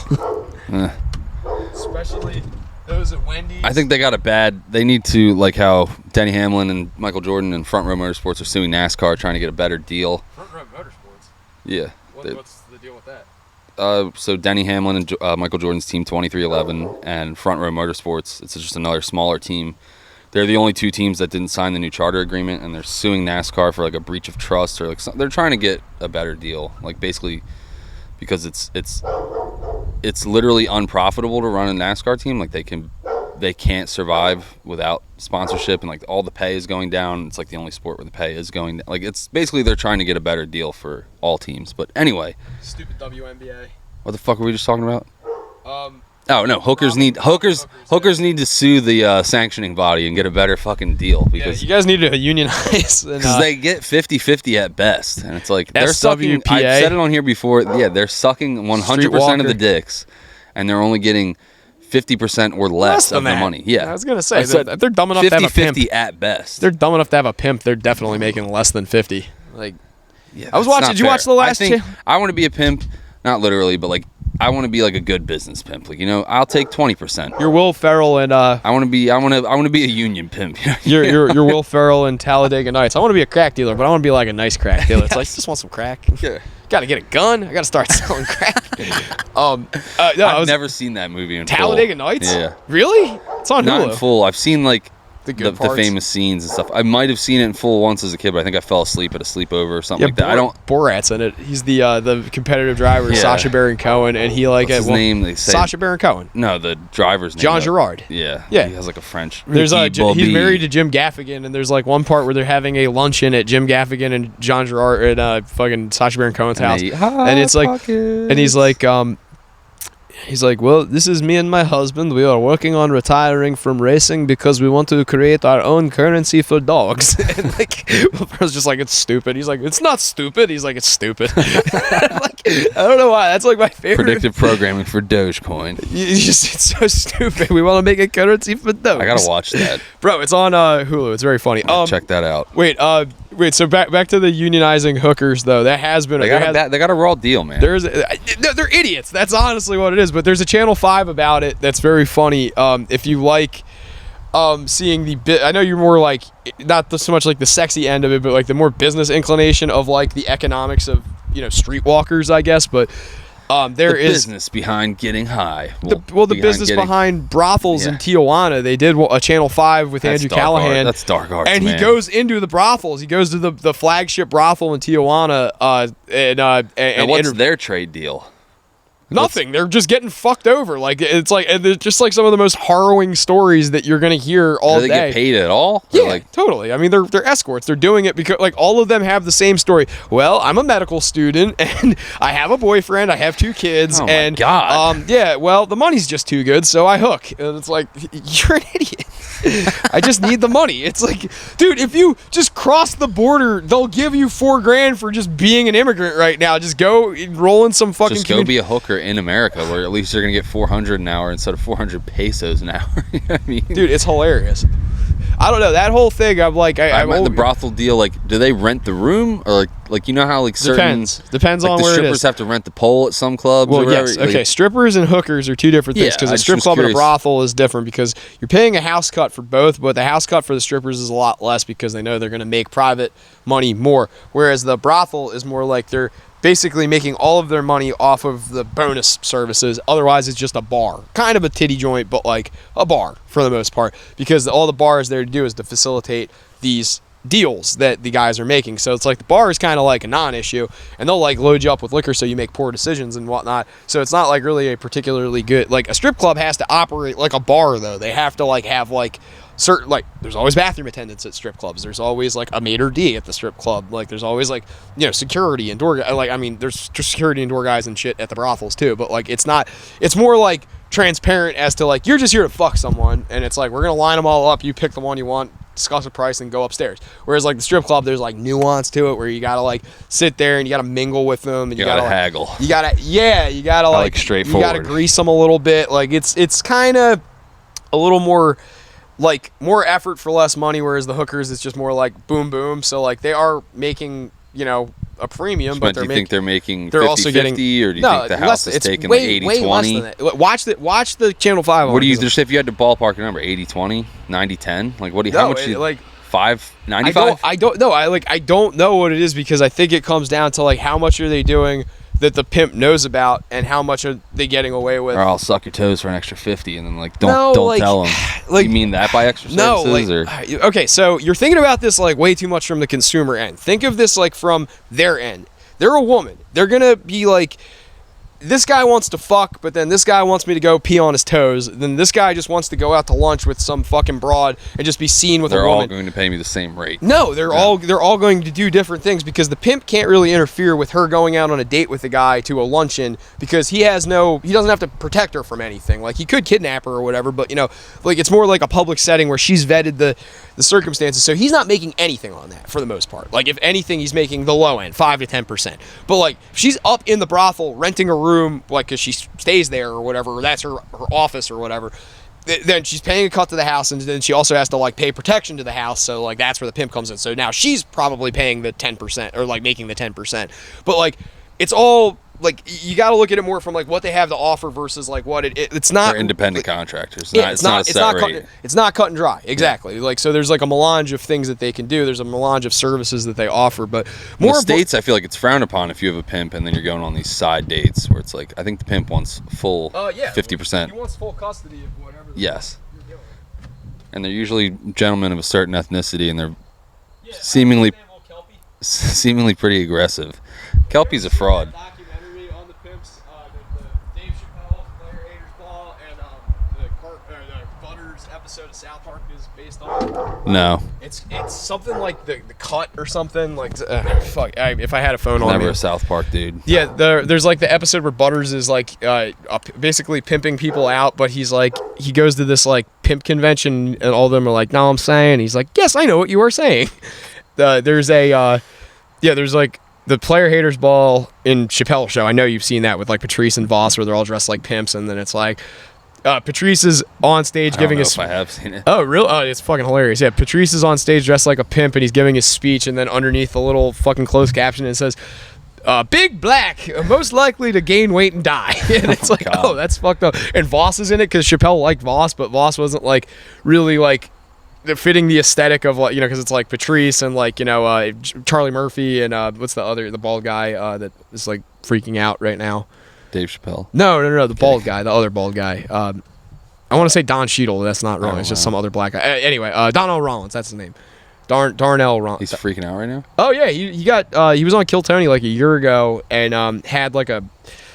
All right, this interesting organic springboard into the next thing. Because I thought he was fairly normal. I remember him during like he was on Bert's Cabin show, and he was like on Rogan, and he was was the first time where he started to show cracks. Watch that again. Watch The Cabin again, and you can see him starting to crack. And it's like he's got this black identity crisis thing that's going on with him, and it does springboard me into. I know that we've been talking a lot about. Tina I didn't want to talk about Jews, blacks, or women on this podcast, and we've already hit 2 of them. No, I was gonna say just bring up some Jews, and then we're gonna fucking hammer it home. So what I'm saying here is that Donnell Rollins is having this thing that a lot of black people have in the country, which is that they're having an identity crisis because Black Lives Matter has kind of pigeonholed them, and I think that like a lot of people are like, I don't identify with that. But they don't have something that's not like Yakub or like, the Africa First movement. Some goofy black spirituality. Yeah. So Donnell Rollins is like in that right now where he's like, I'm an individual, but like I have the context of being a black comedian, and I don't think he's like having a good time with it because he was on Kill Tony and had like an epic freak out where he like got up and left like an hour in because someone talked over him, and he was like, that's disrespectful. You shouldn't do that. And then it's like he reeled it back, but then like it never really recovered, and he's like still kind of like salty about like his Rogan appearance, about like how Rogan misrepresented him or something. And I remember that being like a pretty good appearance. I thought it was a great appearance. I thought it was on multiple times. Years ago. No, the last one he was on, he was like, I didn't like the way I was represented on that. I don't think I did a good job. And everybody was like, you did fine. And then it's like you could see that there's like something in there like cracking because he's being a little bit too subjugated by his identity, and you could tell like he's having it. But the question I was gonna have is, do you, as because we've talked about, you did the 23andMe. Do you ever see when like you're on Facebook or possibly like the news or something like that, do you ever feel bad about your like you see like an ethnic Italian, or in your case like an ethnic British person, like because I see like the ethnic Italians and the ethnic Russians, And both of them are very embarrassing the way that they're portrayed in the media. Because like Italians, it's like Shane Gillis hit it right on the head. We're the last ethnic minority you're allowed to tee off on. Like we're really like, you know, you can say whatever you fucking want, and nobody really is gonna bat an eye at you for making fun of Italians.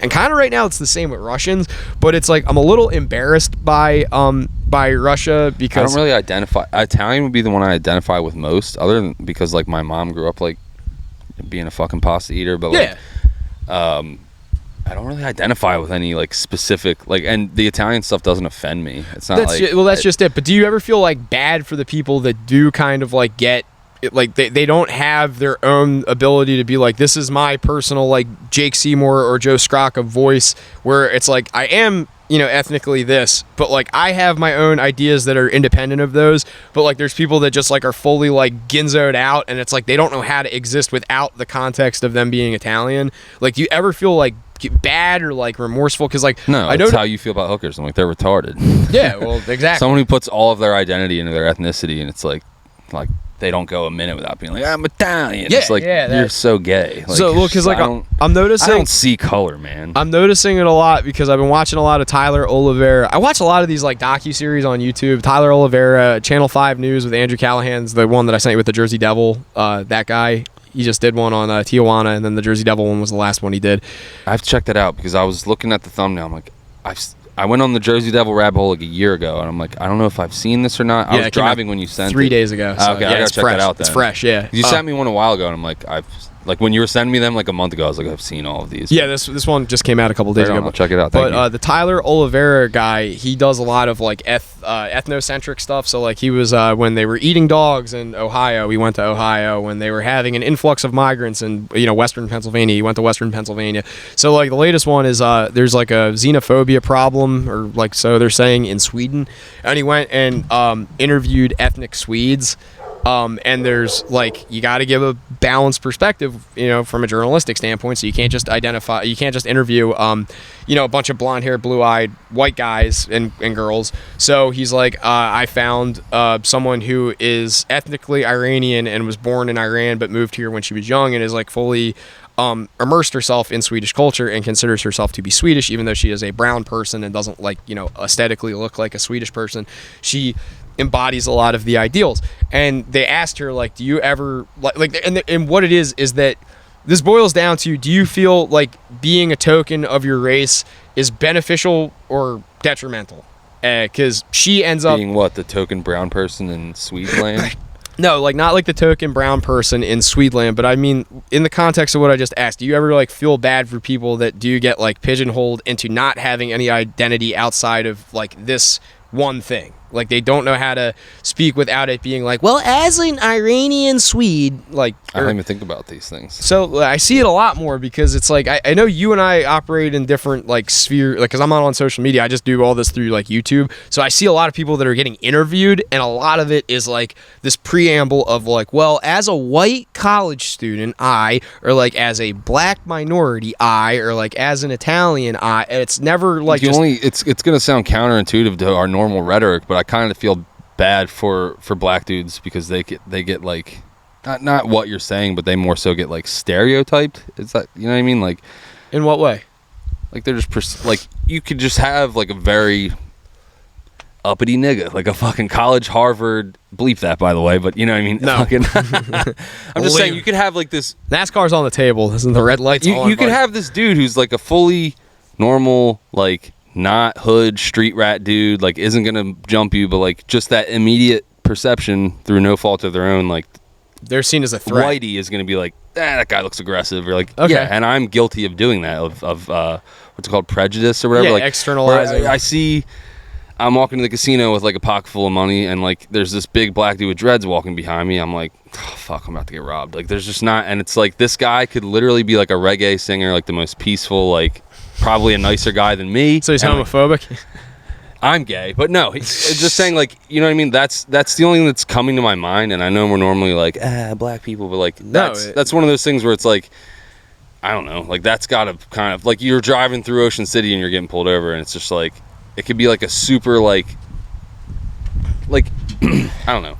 Okay, so I guess not the person there. It's like it could be a Carlton type dude, like just being, you know what I mean? Like, that is now you're doing that. No, I'm saying, but there's a really good episode of The Fresh Prince actually where Carlton gets pulled over by the cops and then he wants to be a lawyer and Uncle Phil is a judge, so like he has a different perception because the way he's treated by the cops is indicative of his skin color, not the fact that he's in Beverly, like Bel Air, California, and going through a wealthy neighborhood to his house that he lives at and everything. So he has like a very chance racist encounter with the police, and then it makes him rethink everything. But I think he ends up going through with it in the show. Like Carlton does end up pursuing law, but it is funny that exact you just thing. Flipped me, man. This topic, dude. I'm not racist anymore. Well, no, I Black lives do matter. So I feel bad because they keep putting this poor Iranian chick on there, and it's like clearly you're here because you need a balance to this, and I felt bad for her because she has to the whole time explain like, okay, I exist in this Iranosphere. Like, there's a lot of Islamic people that move to Sweden because of all the opportunity that the immigrants get here. So I'm here for that reason. But I also want to emphasize that like I was born elsewhere, but like for the most part raised here, and I identify as a Swedish person. Like, I'm not gonna say I'm Iranian. I'm gonna say I'm Swedish first, like every fucking time. But then like they kept having her, like they kept asking her a question, she would have to backtrack, and I became like kind of. How old was she when she moved? Like young. Like she said she got here when she was like a little kid, like 2 or 3 years old probably. You're Swedish. Yeah. If you're like 10, and she's in her 30s you're now. Iranian. But if you're like 2 or 3, you're fucking Swedish. She's in her 30s now. She has completely has a little bit of an accent, but like for the most part, it was like just like I'm a college student that does blah blah blah, and it's like okay, cool, like But she was the like all the other dudes. It was just like they didn't have to say like as this. It was like her. It was like every time it was like this internalized thing, and then it made me like extrapolate because I'm like I feel bad for Russians now because like I'm part Russian, and one of my last dates that I went with, I had to explain like I'm like staunchly anti-communist because of that, and they're like, oh well, you're pro-Putin. I'm like, no, I'm pro-monarchy over there. I think that Russia should go back to being a kingdom instead of it being a federal or a federation. And they were like completely dumbfounded by that. So like, you don't like communism, but you're not for Putin. Like, and I'm like, yeah, but it's like as a Russian, I know that like things were the best they ever were under communism, but it was only because there was these kind of fail-safes that were put into play before any of this shit happened, and you kind of have to like so Russia was like tribes for like the bulk of Russia's history, and then like real rapidly they started expanding and like going into like all these western territories, which like ended up being how Russia is as big and massive as it is now, is because they would just set up outposts, and like this one group, this enclave of tribes would just go as far as they could, like Alexander the Great style, like just try and conquer as much as they could.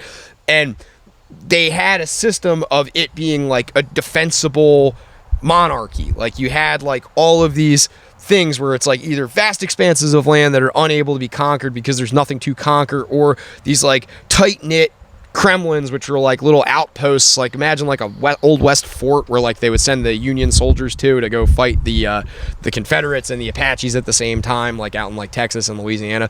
Like imagine like those, but like speckled throughout the entire country. So like Mongolians would try to invade, the Kremlins would be too hard to conquer, and like, there's like all these things. But then like once you had communism, it just like overexpanded everything and made it like really hard for Russia to stay focused on Russia. It was like they had too many irons in the fire. Damn, dude, half in whatever. the fucking Red Army, dude. But no, like so this is America. Hey, for the record, my family escaped Russia before the red invasion or red takeover. I got a note today. It was a telegram. You know what it said? It said, "Beat those commie bastards."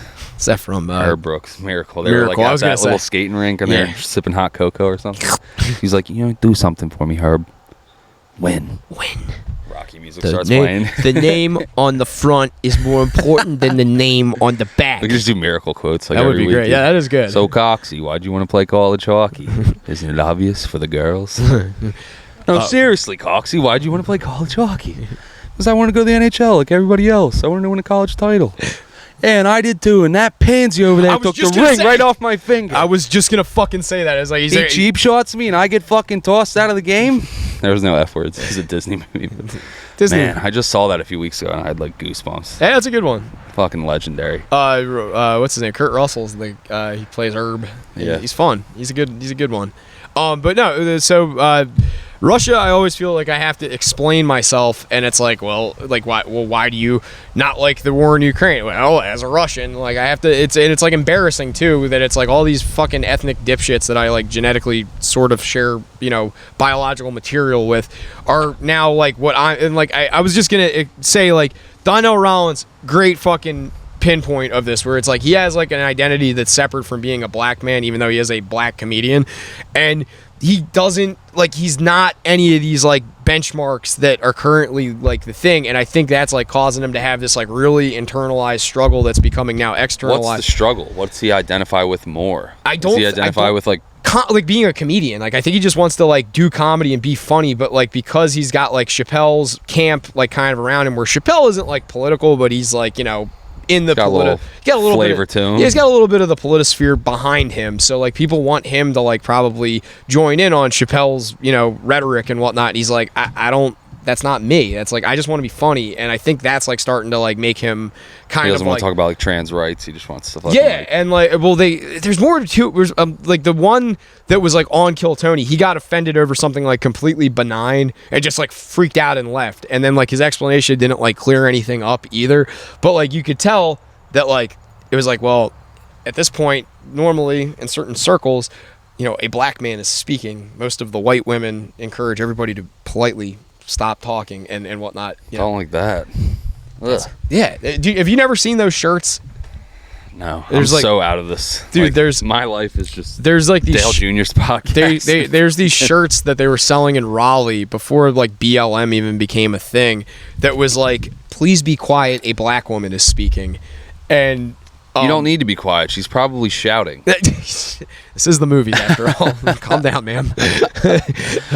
but yeah, like they're like that rhetoric is like what I think dictates like his outlook is like, this is the closest thing to a racial identity I have is like this, and like he got frustrated and it just like blew up. And like so I see that, and I see Russians acting stupid online all the fucking time. I have people that are sending me videos of like Russian people shooting themselves in foxholes, both intentionally and unintentionally, or like mortaring their own guys and whatnot. Being why like, intentionally? what is?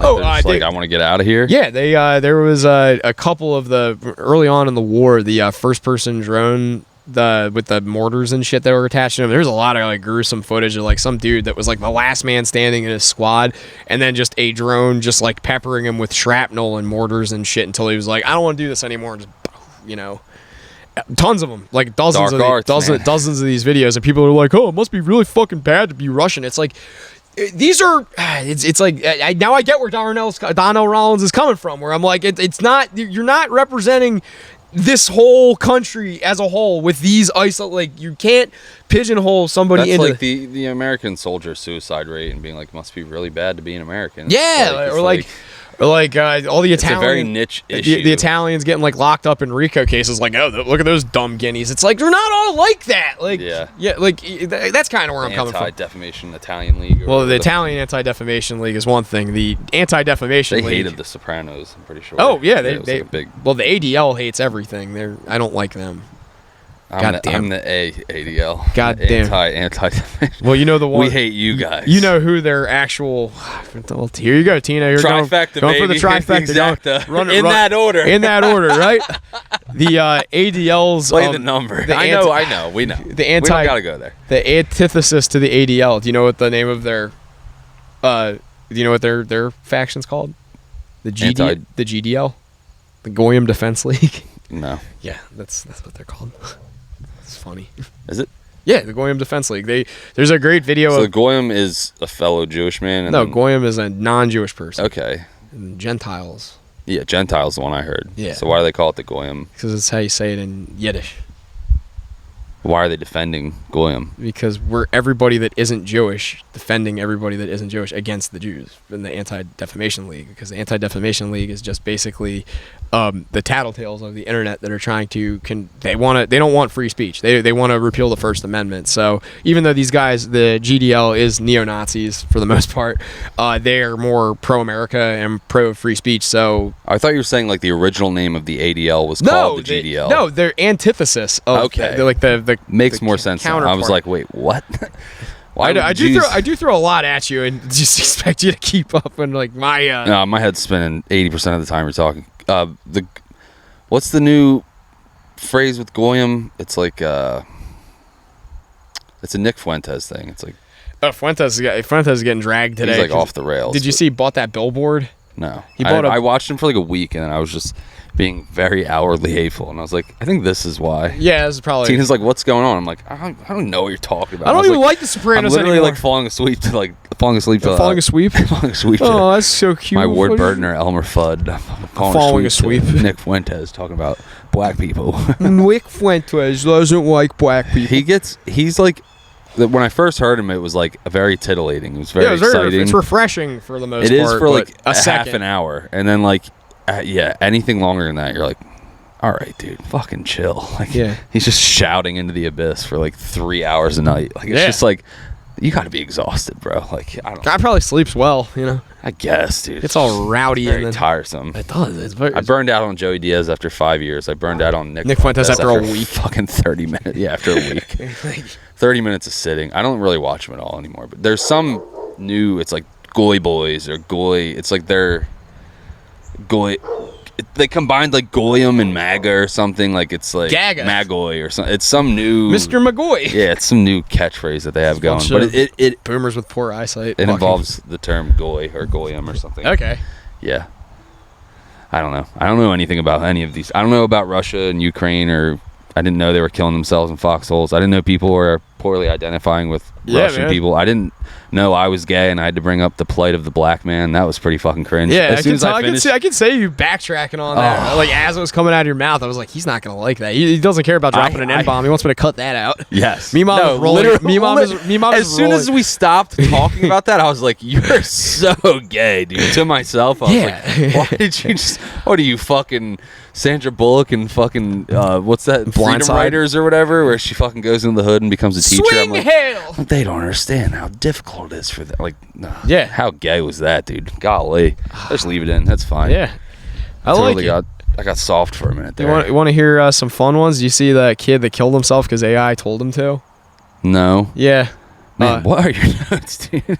Yeah. These Russians are blowing their heads off. Do other races feel bad / frustrated by people of their ethnic background acting stupid? Tyler Oliveira, Sweden, Africa, That's definitely a thing with Japan. Oh, the Japan. I didn't talk about the Japan. Did you see? Looked up Jakob? Yeah. Well, I've known about Jakob for years. Yeah. I watched one video on him, like we talked about before. No, that thing where you're saying, like, do they kind of resent or the people making their race look bad? Like, that definitely happens within the black race. Yeah, because they're about to get kicked out of Japan. That's another thing I wrote, but I wrote it in. No, I just meant like. Oh yeah, like, did you not hear? Well, obviously it's not on Dale Jr.'s I'm talking podcast. about like the Fox News black dude, like looking down upon, the hood rat black dude. Yeah, Bill Cosby telling you to pull your pants up and shit. Like, that's big in that. Well, the one that I've seen is like a lot of the black social media influencers that do more like reaction videos than they do like out on the street like doing things. They're kind of like hot under the collar right now because black people are about to get kicked out of Japan. Like, and that's just what it is. Like, literally? Yeah, like no blacks allowed. Well, so they had Asians don't like black people. In China, they big up like LeBron and like. But it's more of like a show. It's more of like a show. They like basketball. They're like superheroes, but they don't want to like hang out. Yeah, exactly. Yeah. Like, oh, look at the big dude. He's so tall. The novelty of it. Yes. Yeah, that's Japan. They're beefing, dude, hard. So black dudes, because like in the hood, there's a lot of Asian business owners, and like, dude. The black lads and the Asian business owners, dude, they like beef. Like, they're like, why are you stealing? And they're like, you a racist motherfucker. And then, like, yes, the entire first 10 it's like minutes, a very cat and mouse. The first 10 minutes to Don't Be a Menace in Society, where the guy is like, I feel sorry for your mother. What the fuck you just say to me? Bam, bam, bam. Get that bitch over here. But, so, Japan, there's like, they have U.S. military bases. So for like, years now, 60 years, black people have been going to Japan and been like kind of under control, like they're told like you are a diplomat of the U.S. Army, and there's like always this like looming like court martial. How's it going now? Because there's a big contingency of New York rappers that like to go to social Japan media. and party. Social media has made it very. Yo, Tokyo lit. It's very just the Flatbush Zombies Yes, in Tokyo it's- drinking 40. So it's very accessible now because of social media that people are like, oh well, I can go there. It's a whole bunch of things. Like Japan. Okay, first off, Japan is in an economic downswing right now. The yen is very weak, so it's very cheap to travel to Japan. So we're sending our Toyota bucks over there. It's not fucking stimulating Japan. Toyota's sending all their business to Mexico. Yeah, I'm just Anyway, fucking but so Japan is in an economic downswing right now. In fact, they did a survey, and it said that 1 in 8 adult age females has been a party to prostitution in some way. In 2024 Japan, 1 in 8 women in Japan has participated in some form of prostitution. I misheard that, and I thought you were saying like 1 in 8 females at least 8 years old. I thought it was like a children stat. I was like, ugh. No, I thought you were saying like 1 in 8 adults. 8-year-olds. Yeah, no, I adults. misheard. I Yeah, misheard. okay. Could not I was like be so clearer. like, whoa, dude. Jeez, Japan. You're spinning today. Chill out, dude. But yes, 1 in 8 adult women have participated because like they don't make enough money and they don't have benefits the way like European countries and even some other Asian countries do. So a lot of women turn to prostitution and dealing with the yakuza to basically cover them to make ends meet. So with all of these things that are kind of like existing, like a poor economy, not a lot of imports, but a lot of exports, but like they're not making money because the only reason they're exporting is because their shit's cheaper.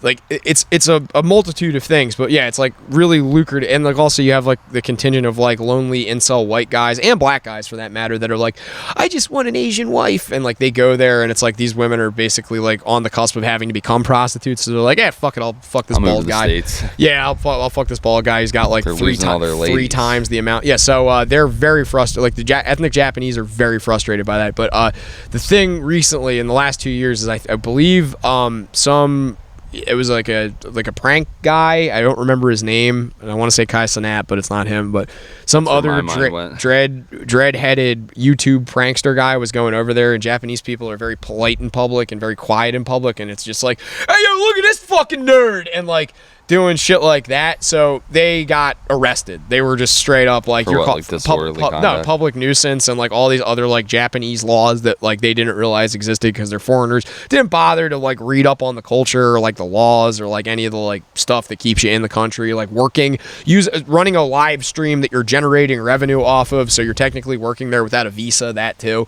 so you're not getting taxed and the government doesn't like that. You know, all these like things that they were doing wrong basically culminated them like harassing people on the street and getting arrested and kicked out and deported. But like now the thing is like there's like a bunch of black people from the army bases in Japan that go on leave, and then a bunch of like hood rat black dudes, like you said, rappers and stuff that are just over there, or like expats that have just stayed, that now have like beef from America, like, yo, you rolling 22s, I'm a fucking Crip. Damn, fucking dude. square up. And like they're having like killed my cousin. epic fucking street battles in the streets of like Dude, the fucking Bloods and the Crips Kyoto. fucking take on Tokyo. Dude, like there's this town that I've always wanted to go to. I'm not a huge Japanophile. I don't like Japan in general. I don't like the culture. I don't like the philosophy of I don't like ethno states like that. But I don't know enough I to make an informed decision other than like World War II movies. And stuff. Yeah, like, I'm I- very limited. I personally would I'm very not. dumb when I hang out with you. I realize I'm like, wow, this guy knows about like Russia and stuff. Yeah, I'm like, dude, I don't know. I spent too any much. of Well, yeah, I spent too much time on the internet. But there's this place called Niru, something like that. It's a town where there's like some like folklore about like a deer, like a sacred white deer that came down from the hills and it prevented like some like bubonic plague outbreak or something like that. It was like some mysticism tied in with this white deer. So the people of this town have created like a sanctuary for deer. So you can walk around this town, and there's a big park in the center of the town that there's just There's deer. deer in Japan? Yeah, I didn't know that. yeah. There's all sorts of animals in Japan. I just thought there was like Toshibas and shit. What, TV. television? Yeah, it's in the wild. Yeah. Remember? No, I figured they had stuff, but I thought deer was a pretty North American thing, and like maybe in Africa, but I thought that was like antelopes and gazelles and shit. Well, they do have those too. They have. I know there was deer in Asia. Yeah, there's a lot That's of weird. There's a lot of animals in Asia. Nah, There's bears in Asia. panda bears. Well, that one. They're in China. They have like grizzlies and shit in the wild. Well, they have like the goji bear, which keeps coming up What? as they have a goji bear, which it looks like a guy in a suit. Look it up real quick. That's like a weed strain, like from like 10 years ago. Goji, or Goji, goji bear, and it's like they keep having to publish that these are actually bears in this one Chinese zoo because it looks like a guy in a suit. They're like kind of gaunt looking. It looks like Cheyenne, like on two legs, and it waves at people, and it does kind of look like a. I've seen them. Yeah, but nothing's coming up for goji bear. There's gobi bear. It might be Gobi. Okay.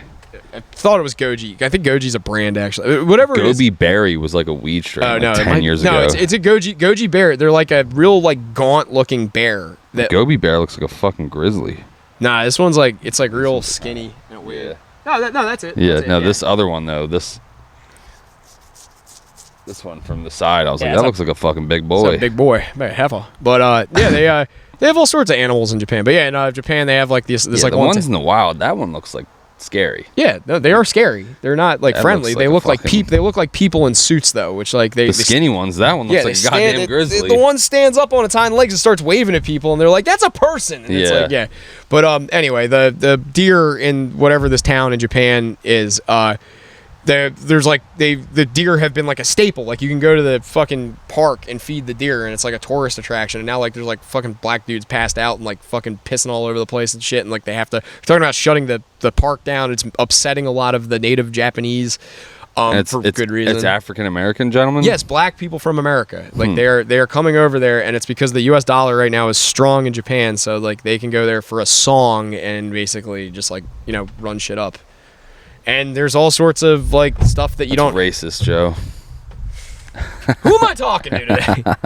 we need to go get me mom. We need to go do a seance. I got her. She's in my closet. We got to go do a seance at your house and figure out where this all went wrong. But it's pretty depressing. She's literally in like the coat closet by the front door. Oh yeah. Because she was on her and Ron were on the kitchen table for like a minute, and then they were on Ron on this table, and it was just like didn't really have a spot for it, and like it's just I don't know. I don't really want. Like, I know traditionally people put them on, like, the mantle or whatever, but, like, I don't know. I'm a cemetery guy.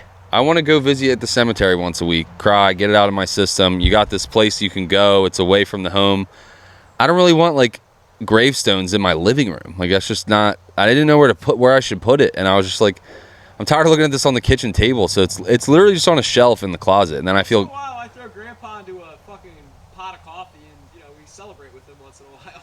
And then you hear that it's apparently not like I think you're the one who told me this, where it's like not even like they just burn everyone and then scoop like they just weigh out zips. Yeah, it's just like it's not even it's like not even your person. It's just like but it's like it's a melange. It's you and everybody else that week. Just look up the obits. You got everyone that week. Got a little ground beef. But yeah, I don't know what to do. Where I'm supposed to put these, like. I wanted them. I did want them. They were in another closet they were just in a closet at, they're in the closet at the executor's house, and I was like, no, those belong in my closet. Yeah. I did want them, but I just hit this, I'm in a pickle of, like, I don't know where to put them. Like, Speaking of pickles, look at the size of my tape. All I see is, like, I don't know. The way you're standing, it's not very visible. It's like, it looks more like a butt crack. Like, I'd have to see you spread eagle. Bro, I don't want to, though. Joe really just, like, whipped it all out. Well, I had a handful, though. It was a big one. My balls are huge. I'm upset at myself for looking more than anything. It looked like a mangina because your thighs were kind of pressed together. Yeah. You ever do that? You ever flip it up into your shirt and you're like, Tina, look, I'm a girl? No. Oh, come on. I just take off my shirt and say, Tina, look, I'm a girl.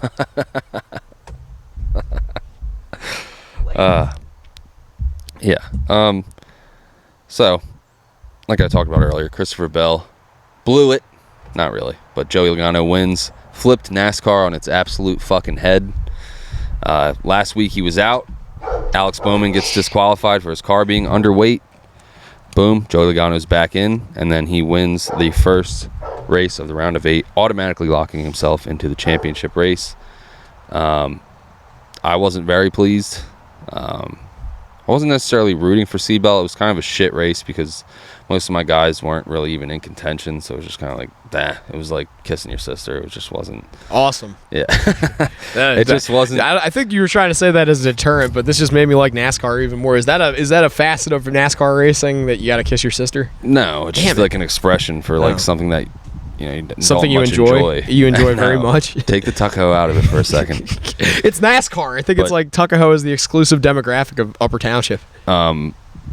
Yeah, I'm not a huge C. Bell fan, so it wasn't like, woo, C. Bell won if he won, and like I don't love Joey Logano either, so it's kind of just like none of the guys that I really pull for were like, they were in no danger. So like the whole afternoon, I was just like, like I was kind of indifferent about it, you know what I mean? Yeah. But I wasn't. I think I'd rather Christopher Bell win than Logano, because Logano is 15th in points in the season. Like, that's kind of the argument this week where he flipped the sport on its head, because he was out and he gets back in because someone else gets disqualified. He only has now 3 wins on the season, which isn't nothing to sniff at. But he just hasn't been running well all season, and now he's guaranteed a spot in the championship. And a lot of people turn the wheel, or is it just naturally on a bias? These ones turn. Nice. Yeah. Sorry. I don't know if the wheel turns. I've never had a full-size diecast, and then my sister-in-law Stephanie got it for me on one of those free porch pickup groups or whatever. It's like free Upper Township, pay nothing or something like that. Yeah, but Porch Pirates.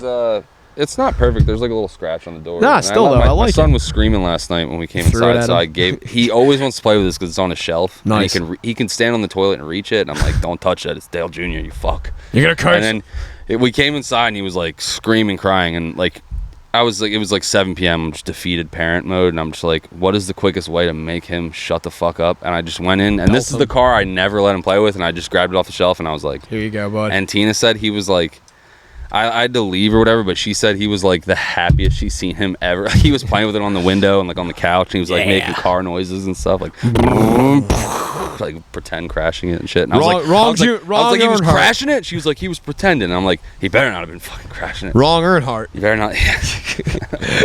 We don't have any concrete. I don't care if you're crashing the car. You just got to be correct. We don't have any concrete barriers. But the Xfinity race Saturday, everyone loves an AJ Allmendinger win, but man, what's his name? AJ Allmendinger. They call him the Dinger. Dude, I like that. He's an underdog story. That's a good racing name too. Late 30s. He's only had a handful of wins. Yeah, everyone loves AJ Allmendinger. So you're happy to see him win, but at the same time, what's his number? I believe 16. Okay. He ran Cup full time last year, and then Xfinity full time, and he's going back to Cup. He's kind of been a bounce around, like journeyman type player or driver. He's always been with the same team, but he just kind of gets bounced all around the 3 different leagues, or 2 different leagues. I don't think he runs trucks. Anyway, no, it was a heartbreaker because this guy, his name's Ryan Sieg. He's another lovable underdog. He's ran like 362 races in the Xfinity Series, no wins. He had the fastest car of the day, and had it all pretty much locked up. Was gonna make the pass for the lead, and then a caution came out. One of those late race cautions that absolutely but he wasn't good off the restarts, but he was good on the long run. And a caution came out with like 5 to go or something. Just totally butt fucked his chances. And he still almost got it, but he didn't get it done. And it was like one of those ones where I was torn because they're both underdogs, but like this one's a bigger underdog. Like this other guy's won, 10 plus races in his Xfinity career. This guy has never won. It was just like, I wanted the other guy to win. But then AJ Allmendinger, he's the best at his when he wins his post-race pressers. He's like, so like you could tell it really means something to him. Like he's going fucking nuts. He grabbed the camera and kissed it and was like screaming in the camera. That's and shit. Great. Like that is electric. So nothing that like an enthusiastic win. Quickly cured my blues for Ryan Sieg. But then they interviewed him, and he's like, he lost one and a photo finish earlier in the year, and they're like, which one hurts more? And he's like, this one, man. Like he was so fucking like defeated because the photo finish one, like it was a strategy call and like it came down to the wire. This one was like his car was the car to beat, and then he just got fucked by a late race caution. And like that's just seems to be the tail of the tape with the Xfinity Series. Same with Parker Klingerman a few weeks ago, but yeah, not as good of a NASCAR name. The Dinger who hasn't been running well this year. It's a story across both leagues, whatever you want to call them. Two guys who haven't been running exceptionally well. They both perform well enough to get themselves into the playoffs and move forward, but they haven't been racking up the wins. They haven't been lighting the world on fire.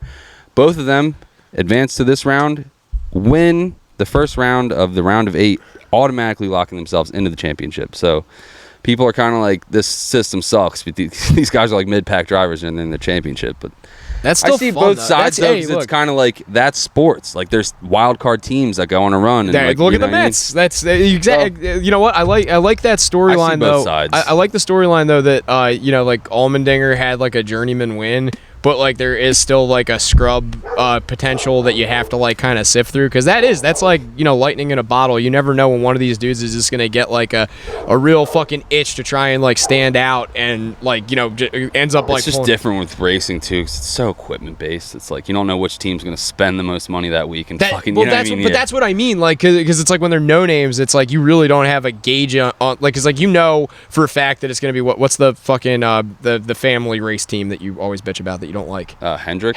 Like Hendricks Motorsports, that they're like top tier. It's like there's going to be a Hendrick in the top 5 probably. There's 3. But, yeah, so like, but like on this one, it's like I'm sure these like pirate fucking teams or whatever where it's Colleague like Racing's been around and they're pretty successful, but they are an underdog team, and they're a lovable underdog team, and it was awesome for them to punch their ticket to the championship for sure. It's fun. That one had left a way Got me better taste excited in my about mouth that. than Joey Logano. Joey Logano races for Penske. It's like one of the big 3 teams, and trucking company. yeah, that's his main business, but he also owns IndyCar. He owns moving pounds for Truex. He owns Indianapolis Motor Speedway. He owns Indy Motor, like his owns family. the Speedway and the series. Holy shit! And one of the most successful NASCAR teams of all time. Fucking A. Yeah, Roger Penske's a boss, but I don't look at Joey Logano's a multi-time champion. I don't look at him as like a lovable underdog. No, Like, I don't even. A lot of who- people hate Joey Logano. I don't dislike Joey Logano. It's just like people will complain that he kind of backed into these wins this year. He's only led like 24 laps this season. All of his wins have been like fuel strategy, where it's like it's a strategy call where they skip a pit stop, get track position, and then kind of just try and not lose the lead in a sense. You know what I mean? Okay, But there is something to be said where it's like they don't have the speed, but they're still finding a way to get it done. So it's like Yeah. I see both sides of it. Well, I was gonna say like a more I guess like pleasurable. I guess like pleasant is the word I was actually looking for, not pleasurable. I'm not masturbating. Going back to the NASCAR. brothels. Yeah, let's go back to the fucking bread and butter here. No, the thing with football that always irritates me is that like the last 2 minutes of a game, it's either a nail biter or it's like just the victory formation and a knee. There's never really like there's not really like an organic flow to like the end of a game for the most part, like with football, and then it starts getting bogged down in both penalties and like yardage and like arbitrary. Basketball is the worst with it, where they're just I don't constantly fouling I each other just on purpose. don't watch and there's basketball. there is a strategy to it, but it's just like it literally draws. It works 1 in every 20 times, but like it just draws out to the last. My grandpa would always be like, the last 2 minutes of a basketball game takes like an hour. Yeah. Because it's just like they get the ball, foul. Yeah. All right.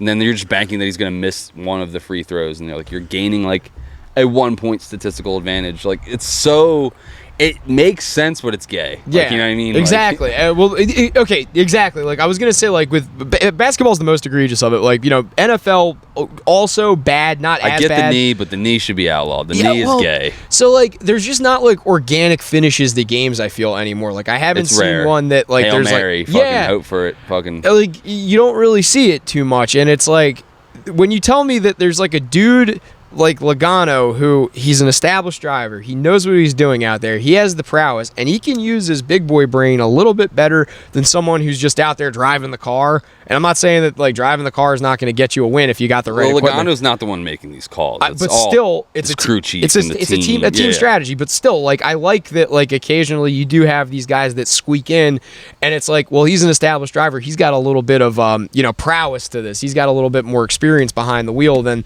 some of the other people. He's and taking mid-pack cars and finding a way to get them to the front. That's a I skill within itself. I think that's Yeah. very impressive, at least on like on paper. I'm not sure if it's the most entertaining race to watch, but I'm sure that like at least it's electric for like people that are Logano fans. I feel good for It's them. more. I don't think it's not Logano's fault, and I don't think people necessarily are taking umbrage with Logano. It's more so NASCAR and the playoff system, and like the big complaint is like NASCAR isn't baseball. It's not football. Like it shouldn't be playoffs. Say stick Like, and ball sports one more time. I picked that up from all of the NASCAR podcasts. Always call that. They'll be like, "Oh, I grew up playing stick and ball sports." Like I did. I played ball hockey. That's a stick and ball sport. It's a stick and ball sport. I'm playing stick and ball sports right now, scratching my nuts. You're only allowed to hold the ball with your left hand. You're so gross. Want to touch the car? No. It's just different. It leaves which I get. Like, it's sports, and these guys can go on a run. It's just like the people get screwed. Like, the teams that ran well all year, but they didn't get a win before the playoffs. It's like they're not in the playoffs, and there's just this one-off guys who got like a lucky win. It's like they're in the playoffs, and I get that it's sports and they should have got a win. It's just like, it's just not like, it's not a meritocracy, and like people are like, oh, but it creates these exciting moments, and it's just like, my biggest gripe with the NASCAR system isn't the playoffs, isn't any of that. It's that the championship's decided by one race, and it's just like, you can win 35 of 36 races, and if you lose the last race, not the champion. It's like, that's fucking retarded. It's like so stupid. Like, and I get like, oh, the Patriots, they can go 18-0 and then lose in the Super Bowl or whatever. Like, it's just, I don't know. I feel like it's different with racing because it's. My biggest gripe with the NASCAR sport as a whole is I don't think that they're dignified as much as like Formula One or exotics open wheel. You. I think that we should do away with the Let's word go back y'all. to talking We about should women do and away black with the word y'all. You're not allowed to say y'all at any NASCAR events anymore. The Confederate flag, you gotta no more of that. They banned that like 10 years ago. You're for the first 30 laps, you have to consume at least 40 ounces of liquor, malt or otherwise. Let's see. No trailers. You're not allowed to have any trailers at a NASCAR facility. You got to drive the car from your shop to the NASCAR event every time on the highway and not get pulled over. So we're talking turn signals. We're talking windshield wipers here. We're talking headlights. You gotta have you gotta have a driver's side window. All of these need to come back into play. Okay, another improvement on NASCAR that I've been thinking about. Do away with the lines on the road. They do nothing for the sport. All it does is frustrate me because they make them really long so that it's like I can tell when you're going 190 miles per hour, you can see the lines so that way you can gauge the turn.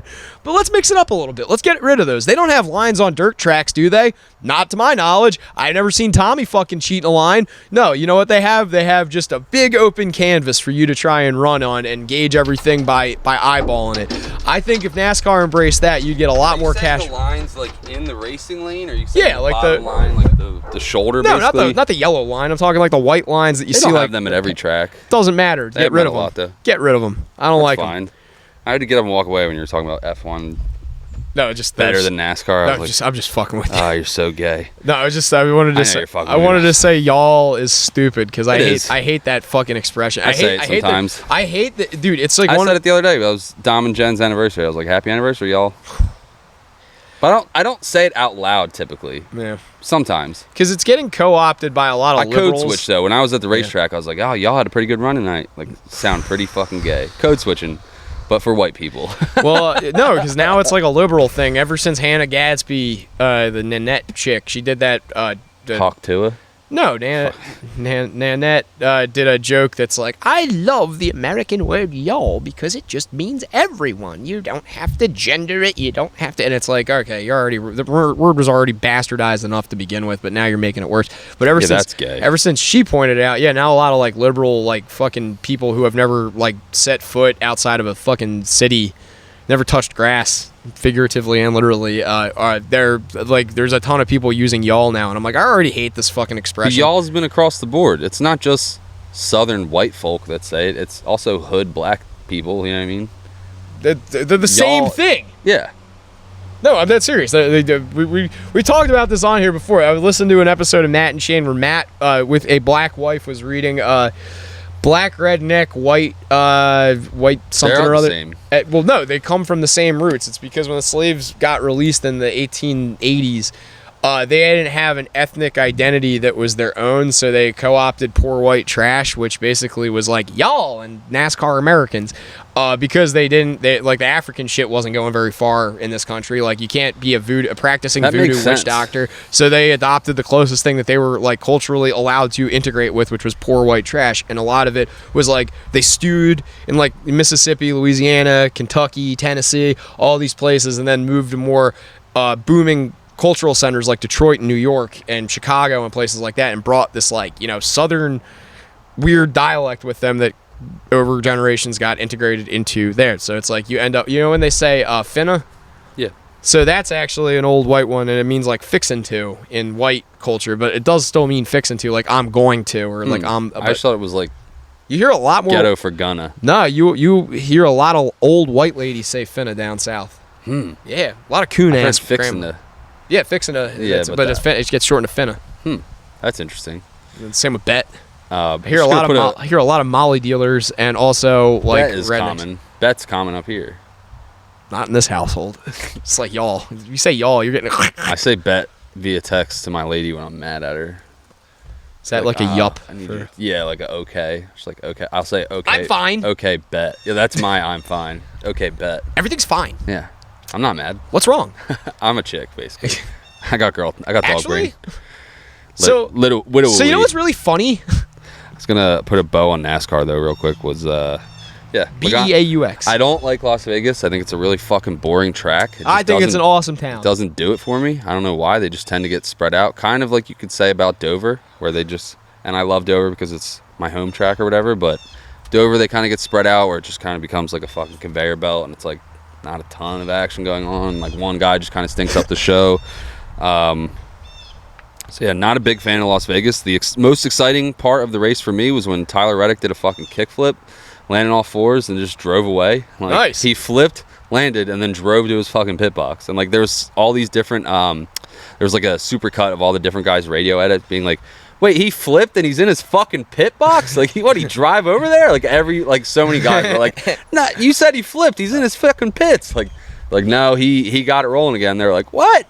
That's crazy. Yeah, that's but impressive. He couldn't race anymore. But for a second, that was cool. That was cool. the highlight. Is he flips and he drives away, and you see him like he's driving like back down pit road, but he's kind of trying to see like what's broken or whatever. And I'm like, he's gonna keep fucking racing. Like holy shit! And he's in the playoffs. It really hurt him being out of the race. But yeah, there was something structurally, like the A post or something was broken in half, and they're like, yeah, you can't run, Bubs. Like we can't tape this up. Like you're done. But damn.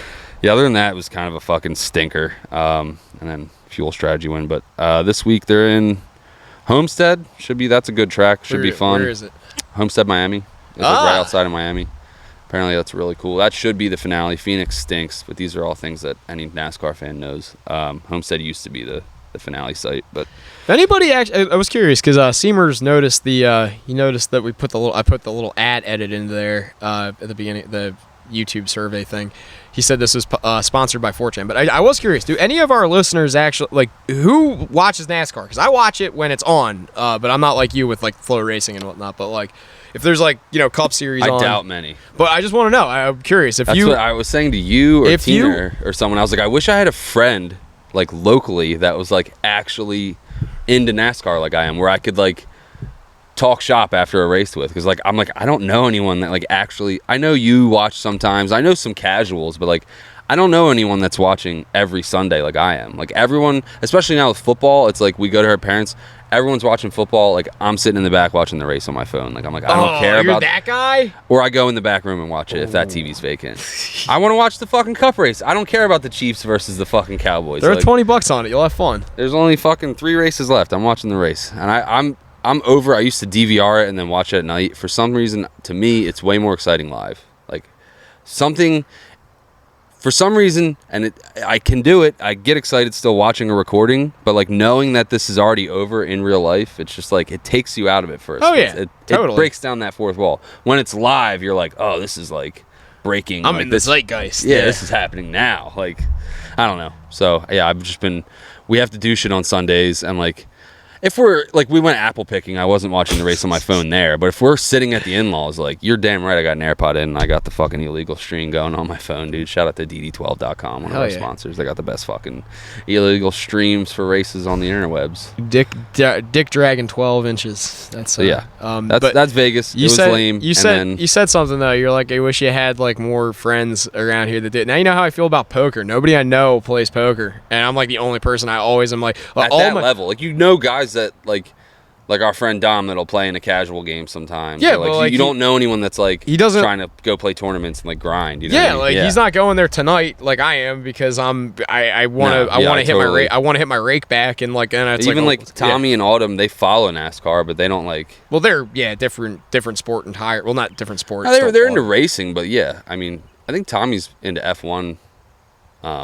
I know Autumn likes NASCAR, but like they're not like watching it they're not watching every like single you. race. Yeah, like I don't know people who are like hardcore. Like I don't watch qualifying, but like I watch every single Cup and Xfinity race. Like every Saturday and Sunday, I'm watching. Like I don't know anyone. You know what's fucked too. There's got to be people like that. No, totally. What's fucked is we don't have like around here. We don't have like a spot like because I'm thinking more like Maryland. Like when I was dating my ex, they have like kind of like a Wayside Village. But like imagine like if Wayside Village had like 3 or 4 different bars in there. And every bar was like generally a sport. Like, and I know you haven't lived in a city per se. Like Raleigh, it was very easy because like I took you to the one bar, Lucky Bees. That's I've lived in Ocean City. No, but I mean like there's no bars in Ocean City. But like I was like 3. But like there's like Battaglia's place. I took you there. It's called Lucky Bees. It's like Battaglia was a Carolina Hurricane, and he opened a sports bar. So if you want to watch hockey, you go to Battaglia's place. If you want to watch football, Carolina Ale House, they have like 90 TVs. You watch every fucking game that's on at one time. If you want to watch baseball, I wonder if they have a NASCAR bar down there. Well, that's just it. It's like you have like places where it's like people that like. So I really like the hockey bar, so I would go to the hockey bar to watch the unless Place the Canes. was awesome. Yeah, unless the Canes were on, then I would go to Havana Deluxe, which is the smoking bar that shares the parking lot with it. They have all the NHL. They had the NHL Center Ice package. So like, and they also had a sign that was like, if it is Sunday and there is hockey on, we will not change it to football. And I was like, dude, you guys fucking rule. Found my place. That was, dude, like you could smoke in there too. It was fucking great. They didn't care about anything. It was fucking awesome. Good pool table too. But yeah, like we don't have that where there's like sport centric bars or like unless you like go to like Atlantic City, and even Atlantic City, I think you'd be kind of hard pressed to find a NASCAR bar. No, you wouldn't. But okay, so I'm thinking like there was like the NASCAR like restaurant and bar in Las Vegas, this huge thing, but like these things probably would have been around when NASCAR was at its peak, like in the early 2000s, the 90s, like when literally like everyone watched NASCAR. It was bigger than football at that point. Now I feel like NASCAR has fallen off to a point where it's like it is kind of a niche. You know what I mean? Well, no, like it's huge. NASCAR is one of the biggest motorsports in the world. But I'm saying it's not at that peak of like cultural phenomena that it was at that point, where it's like, I don't know, there's a place on 47, it's like Steve's Route 47 Cafe, and it's got checkered flags in the logo. It's like, I don't know, great food. Maybe that guy's into racing. He's got to be having his they have a race team. Yeah, so it's like he probably runs dirt cars or something. Exactly. Like, I don't know. I know there's people around here, but like in my immediate friend group of like 6 people, none of you guys watch fucking NASCAR. So like, I don't know. But I'm not going to actively go on like a NASCAR forum and be like, "Hey, any South Jersey members you want to meet up and talk about?" What I just mean is that like we're kind of strangled down. It's like here. you trying to talk baseball with me, and I got nothing for you. Yeah, you know what I mean. It's but then to flip that on its head, I can go to Lavari's and talk baseball with the guy sitting next to me because baseball's on the fucking TV. You know, Yussel or whoever gives a shit. No, nobody gives a shit about. I'm a lone ranger on that. Even my dad, who I bring to baseball games, doesn't even. So you like get it. No, I do get it. Yeah, I don't want to hang out and go bounce out. Like I know you're social butterfly Joey. It's like I don't want to go like hang out and talk shop about it, but more so like someone just to like fire off a text to after the race and be like, "Yo, that was crazy." I guess I got it. I lied. You do that to me quite the bit. No, I do, but I lied because I do have my cousin Ryan. But I thought you were gonna say Wayne again. I was like, that's my stepbrother. You and Wayne rule. We love John Cena and we love NASCAR. Dude, Wayne doing magic was one of my favorite Facebook videos. Dude, shout out Wayne. You're a good egg. For Tina, that was so fucking funny. No, my cousin Ryan, we talk about racing a little, but predominantly we're both Truex fans. So we'll just be like, damn, Truex looked good today, or like, damn, Truex sucked today. But it's never anything of depth, and I don't know. But I always get worried when I DVR the race that like if Truex wins, he's gonna text me and be like, "Yo, dude, 19 got it done," and I'm gonna be like, "I didn't watch it yet, you fuck." I gotta like mute him on Sundays. I never remember to do that. But yeah. Yeah, if you like NASCAR, shoot me a text. No, for real, like comment. I'm curious because like I talk baseball and poker and shit all the time, and it's like I know for a fact like I give out the Blacktooth stickers when I play poker, so like there's an off chance one of these people like actually fucking the one dude did sub and then immediately unsubscribed. I think he listened to like one it was these guys are fucking black dude named Xavier. These guys are gay and racist. Yeah. He's a fucking good egg. Since I got back into racing, I started buying like the merch, and like I wear a NASCAR hat like every day just because it fits the best. It's Oh, not because it's dude, the I swear to hat. God, all I read was Winston on that. I was like, that's a cigarette hat. Well, But then I'm- they were sponsored by Winston. Yeah, I didn't even. I'm an idiot. Anyway. The people that it would attract is like autistic boomers. Like, you'll just see a guy at Target. It happened to me the one time where he worked there, and he was just like, I had like a NASCAR jacket on or something, just like the NASCAR logo. And he was like, oh man, I got all these like die casts in my garage. Like, you want to come check them out? I felt like I was being like, yeah, like it was like the equivalent of like the adult version of like, I got candy. You want to come to my van? I got puppies. He's like, hey, NASCAR fruitcake, you want to come look at my toy cars? Like, I was you like, look lonely. yes, actually. Like, do you have any Dale Jr. stuff? You got Nah. trains too. It's like the same with motorcycles, where not that I expect NASCAR to get chicks to talk to me, but like it's a meme with motorcycle guys where it's like, got a bike to make chicks think I'm cool, and it's like, got a bike, and all it does is like old dudes coming up to me in parking lots and being like, hey dude, cool bike. Like, it's Yeah, that is exactly the thing. Biggest deterrent from not NASCAR, but I mean car culture in general, car meetups. It's because like they had one at the old Acme the other day. What was that about? it's just a bunch of geezers Looks cool. tugging their fucking peckers about like the chrome that they put on this thing. I get it. I get it. I do. It's your thing. I'm not knocking somebody's hobby. I'm just It's saying not our thing. I'm not really a car I'm guy. just saying it's like it attracts like a very niche group of dudes that, and like you get into it thinking like, oh, there's gonna be chicks, and like, you know, like every time Car I open up an auto parts magazine, it's like there's like a Hot chick babes. spread eagle on the fucking roof of a fucking old Camaro or whatever. No, it's just a And bunch of retired firefighters. it and is. cops It's and a bunch of dudes that coach me in Little League, Yes. like standing around with drinking a their cup. McCafe. Yeah, it's like, yeah, beef's getting expensive. Like, that's literally all Sounds it is. dope. No, I could but- probably talk to them about NASCAR. yeah, I mean, but like, I don't know. We just don't, we don't have I guess marketable things for like youthful people, like young people. Like, I don't know. I'm completely out of touch with Gen Z. They all like video games. I hate video games, and like I don't relate at all. I don't like when I was young. When I was I'm the like guy that I hated as a kid, where I'm like, you fucking teenagers.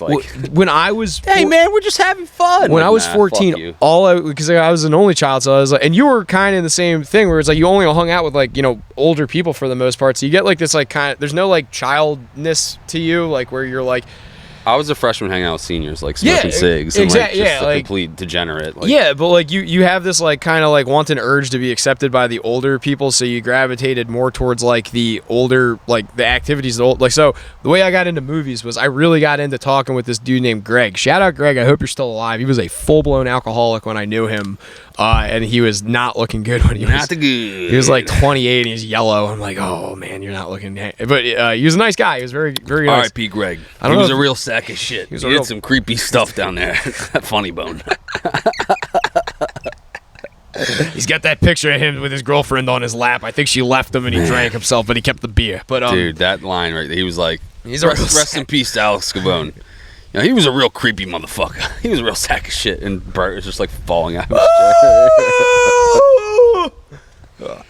But no, yeah, Greg was like the guy that like I identified with. Like, I mean, it wasn't that he was cool. He just was like, I worked next to him 4 days a week, and I like talking to him, and he was like, you just like an encyclopedia of all these like 90s movies, and like we just like I would like quote a movie, and I wouldn't even have to say like, hey, did you ever see like blah blah blah? I would just be like, these pretzels are making me thirsty. He'd be like, Seinfeld, right on, man. You look like Kramer. Like, you know, it was like, that was like my in with them. So I was like, okay, so like they all like movies, so I'm going to watch more movies so that way I have a bigger repertoire. You guys ever see RoboCop? Fuck yeah, dude. She was, if I'm not mistaken, Brendan McGowan's the one that got me into RoboCop. Shout out. He's my boss. Him and Shan and Jenny, JP, all of them. McGowan's rule. Love you guys. But they, yeah, like a way of like me wanting to like ingratiate myself was like, okay, you guys like movies, you like music. I'm gonna listen to different music, and I'm gonna watch more movies, and I'm gonna like try to have 2 cents in the conversations you're having. And it was great. Nowadays, all the kids are like, do you play video games? It's like, no. They're like, and then just like autistically like look into their phone and never TikTok. talk to me again. Yeah, or that. And neither of those things I don't gravitate. I'm reaching a breaking point with the phone. Where I You should back over it. It's fun. I just Get hammered and just back over Bro. the phone in your driveway. YouTube Shorts and Reels, which is essentially just TikTok on different apps. It's like has this grip on me where I've talked about it here recently. It's too much. I spend too much time watching fucking Why Reels. don't you just don't? I need to. But I mean, like, why? Like, what's preventing you from putting your phone in a different room and just like I'm not addicted to my phone. But I mean, like, what's preventing you from like, I mean, I get it, you're addicted, but like, can you put it in a closet? Or, better yet, a way that I get through my day. Better with when I do, like, say, being fully transparent, which is not even like a good thing. Where it's like my son's in the tub, and like, you know, your dad. You said the story of your dad where he's just sitting there reading the magazines. Like, where I'm just basically sitting there doing that. Like, I'm reading NASCAR Twitter. My son's in the tub. Like, yeah. But that's. I feel way better when I leave my phone in the kitchen on the charger and I actually like fully engage with my kid for that 20 minutes. Well, you know the other question is Tina in there washing your kid while you're on? No. Okay, so that was just. No, I'll sit there for the first like 5 minutes just scrolling Twitter and like taking a dump, and then I'll get up and wash. You know, what I mean? My dad would make my mom wash me and then just sit there and hang out for comfort, and that's like why he's reading a magazine. He would be engaged if it was just him and me. I just feel like it's different than before I had kids, because before I had kids, you're just wasting your own time, which is also detrimental. But now it's like, I feel like I'm going to regret how much time I spent on my phone when my kids are older and like moving out of the house. I'm like, damn, I really blew it when you were a toddler, because I was watching fucking Facebook reels. Like, it's just, it's the biggest time suck, and it's like, I don't know, but it's just this thing where you do need a phone. No, like you don't. I do. Like I don't. Yeah, so it's like, I don't know. Like, well, what's like, I try to give myself goals for the day, and it's like, I know it's like kind of AA, you know, to operate in life, like giving yourself like small goals to set and like achieve every day, but it is good to do that and giving yourself a system of both incentive and reward, where it's like you are just it's like you're only competing against yourself, and it's like if you can say, all right, Vinny's giving me the tub for 30 minutes. I'm going to say first 15 minutes he's in there, I'm going to take the phone, I'm going to put it in another room, go in there, and it's just going to be me and him one-on-one for 15 minutes. If he ignores me for that 15 minutes, whatever, I don't give a shit. I'm still making a point. I'm making a concerted effort to actually like focus on this. And then, like I said, you're playing yourself at that point. Like you don't have any competition. There's nothing to gain from it. It's just like, do I actually want to break myself of this habit? And yes, so 15 minutes, you know, you put it away. Then you get it back. I can totally do that. And that's it's just I feel guilty when I don't do it. Like, you know. Yeah. And it's just not even it's not like I'm going in there with like a malicious thought. It's just like, but it's one of these like knee-jerk things where you just like sit down and you're like it's a highly addictive thing to where I'm like, I've had the thoughts of like, do I just go back to a flip phone? Like, I didn't spend nearly as much time on my flip phone. They're selling flip phones at Dollar General. I almost got one. They're like $80. It's just like, I need a phone to be able to text and to call. It's just like, I know my way around here. I don't really need a GPS. It's like, yeah, I need a smartphone if I want to run the gig work apps, but it's like that I can just use it for that and just have like for everyday use, like kind of do what Ari Shafir did, where he just got a flip phone and then he has like an iPad at home, where it's like if he needs to check his socials for work or something, it's like it's within a certain space, but it's not in your pocket all day long. Yeah, it's just like, because it's just anywhere you go, like it's like this excuse not to talk to people. Like you're just sitting in a waiting room and you're just like, everyone there is just staring at their phone. Like it's just where it's a comfort item. Like when I don't have my phone in those scenarios, I'm like, what the fuck do I do? Like, but then it's like this double-edged sword where you look back at it afterwards and you're like, I spent like way too much time on my phone, where I'm just like, this is stupid. Like, I don't know. But then like I'll go home from this and I'll just be sitting there like scrolling Twitter. Like it's I spend most of my day just like arguing with people on Twitter. It's like, what am I doing? Well, you're getting that pleasure center hit because it's like you like the excitement of having an argument, or like you get like some kind of physical reaction. And then the reels too are this just hyper stimulating, because it's just like bright, new thing. And it's kind of like a slot where you're like, you're digging for gold. Like you're like, I'm going to find this funny one and then I'm going to screen record it and send it to Joe. He's like, it's stupid. It's completely a time suck. And it's like, smartphones have a benefit, but social media is fucking pointless. Like it's a complete waste. Like I like having an iPhone for pictures and GPS and all these conveniences where it's like being able to just Google things at will, but like I don't have the discipline to stay off of Facebook, Twitter, and fucking Instagram. It sounds so gay, like just saying it out loud, but like I'm coming. This is my therapy. Like I get it though. I do get it. Let's fucking. My screen time, it's 13 hours, 45 minutes daily average. That's insane. That is. Yeah. Now, the excuse is, I have a podcast on in the background or something. On all of it, yeah. it's all entertainment. So it's all YouTube. So it's all, I put YouTube on, put an earbud in, put my phone in my pocket, And then you I'm go about washing your the day. dishes. Yeah, I get you. Where it's like, but even then, I always didn't think that was an issue if I'm just listening to something.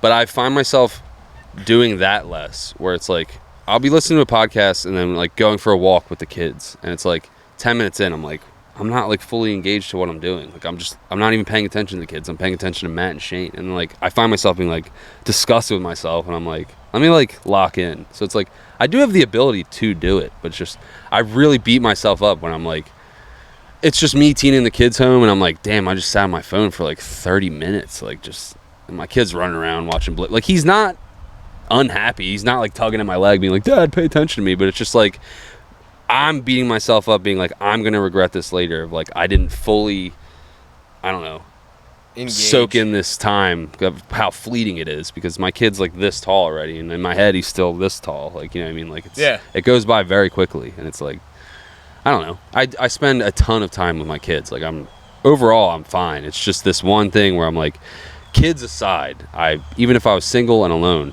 when I spent way too much time on social media.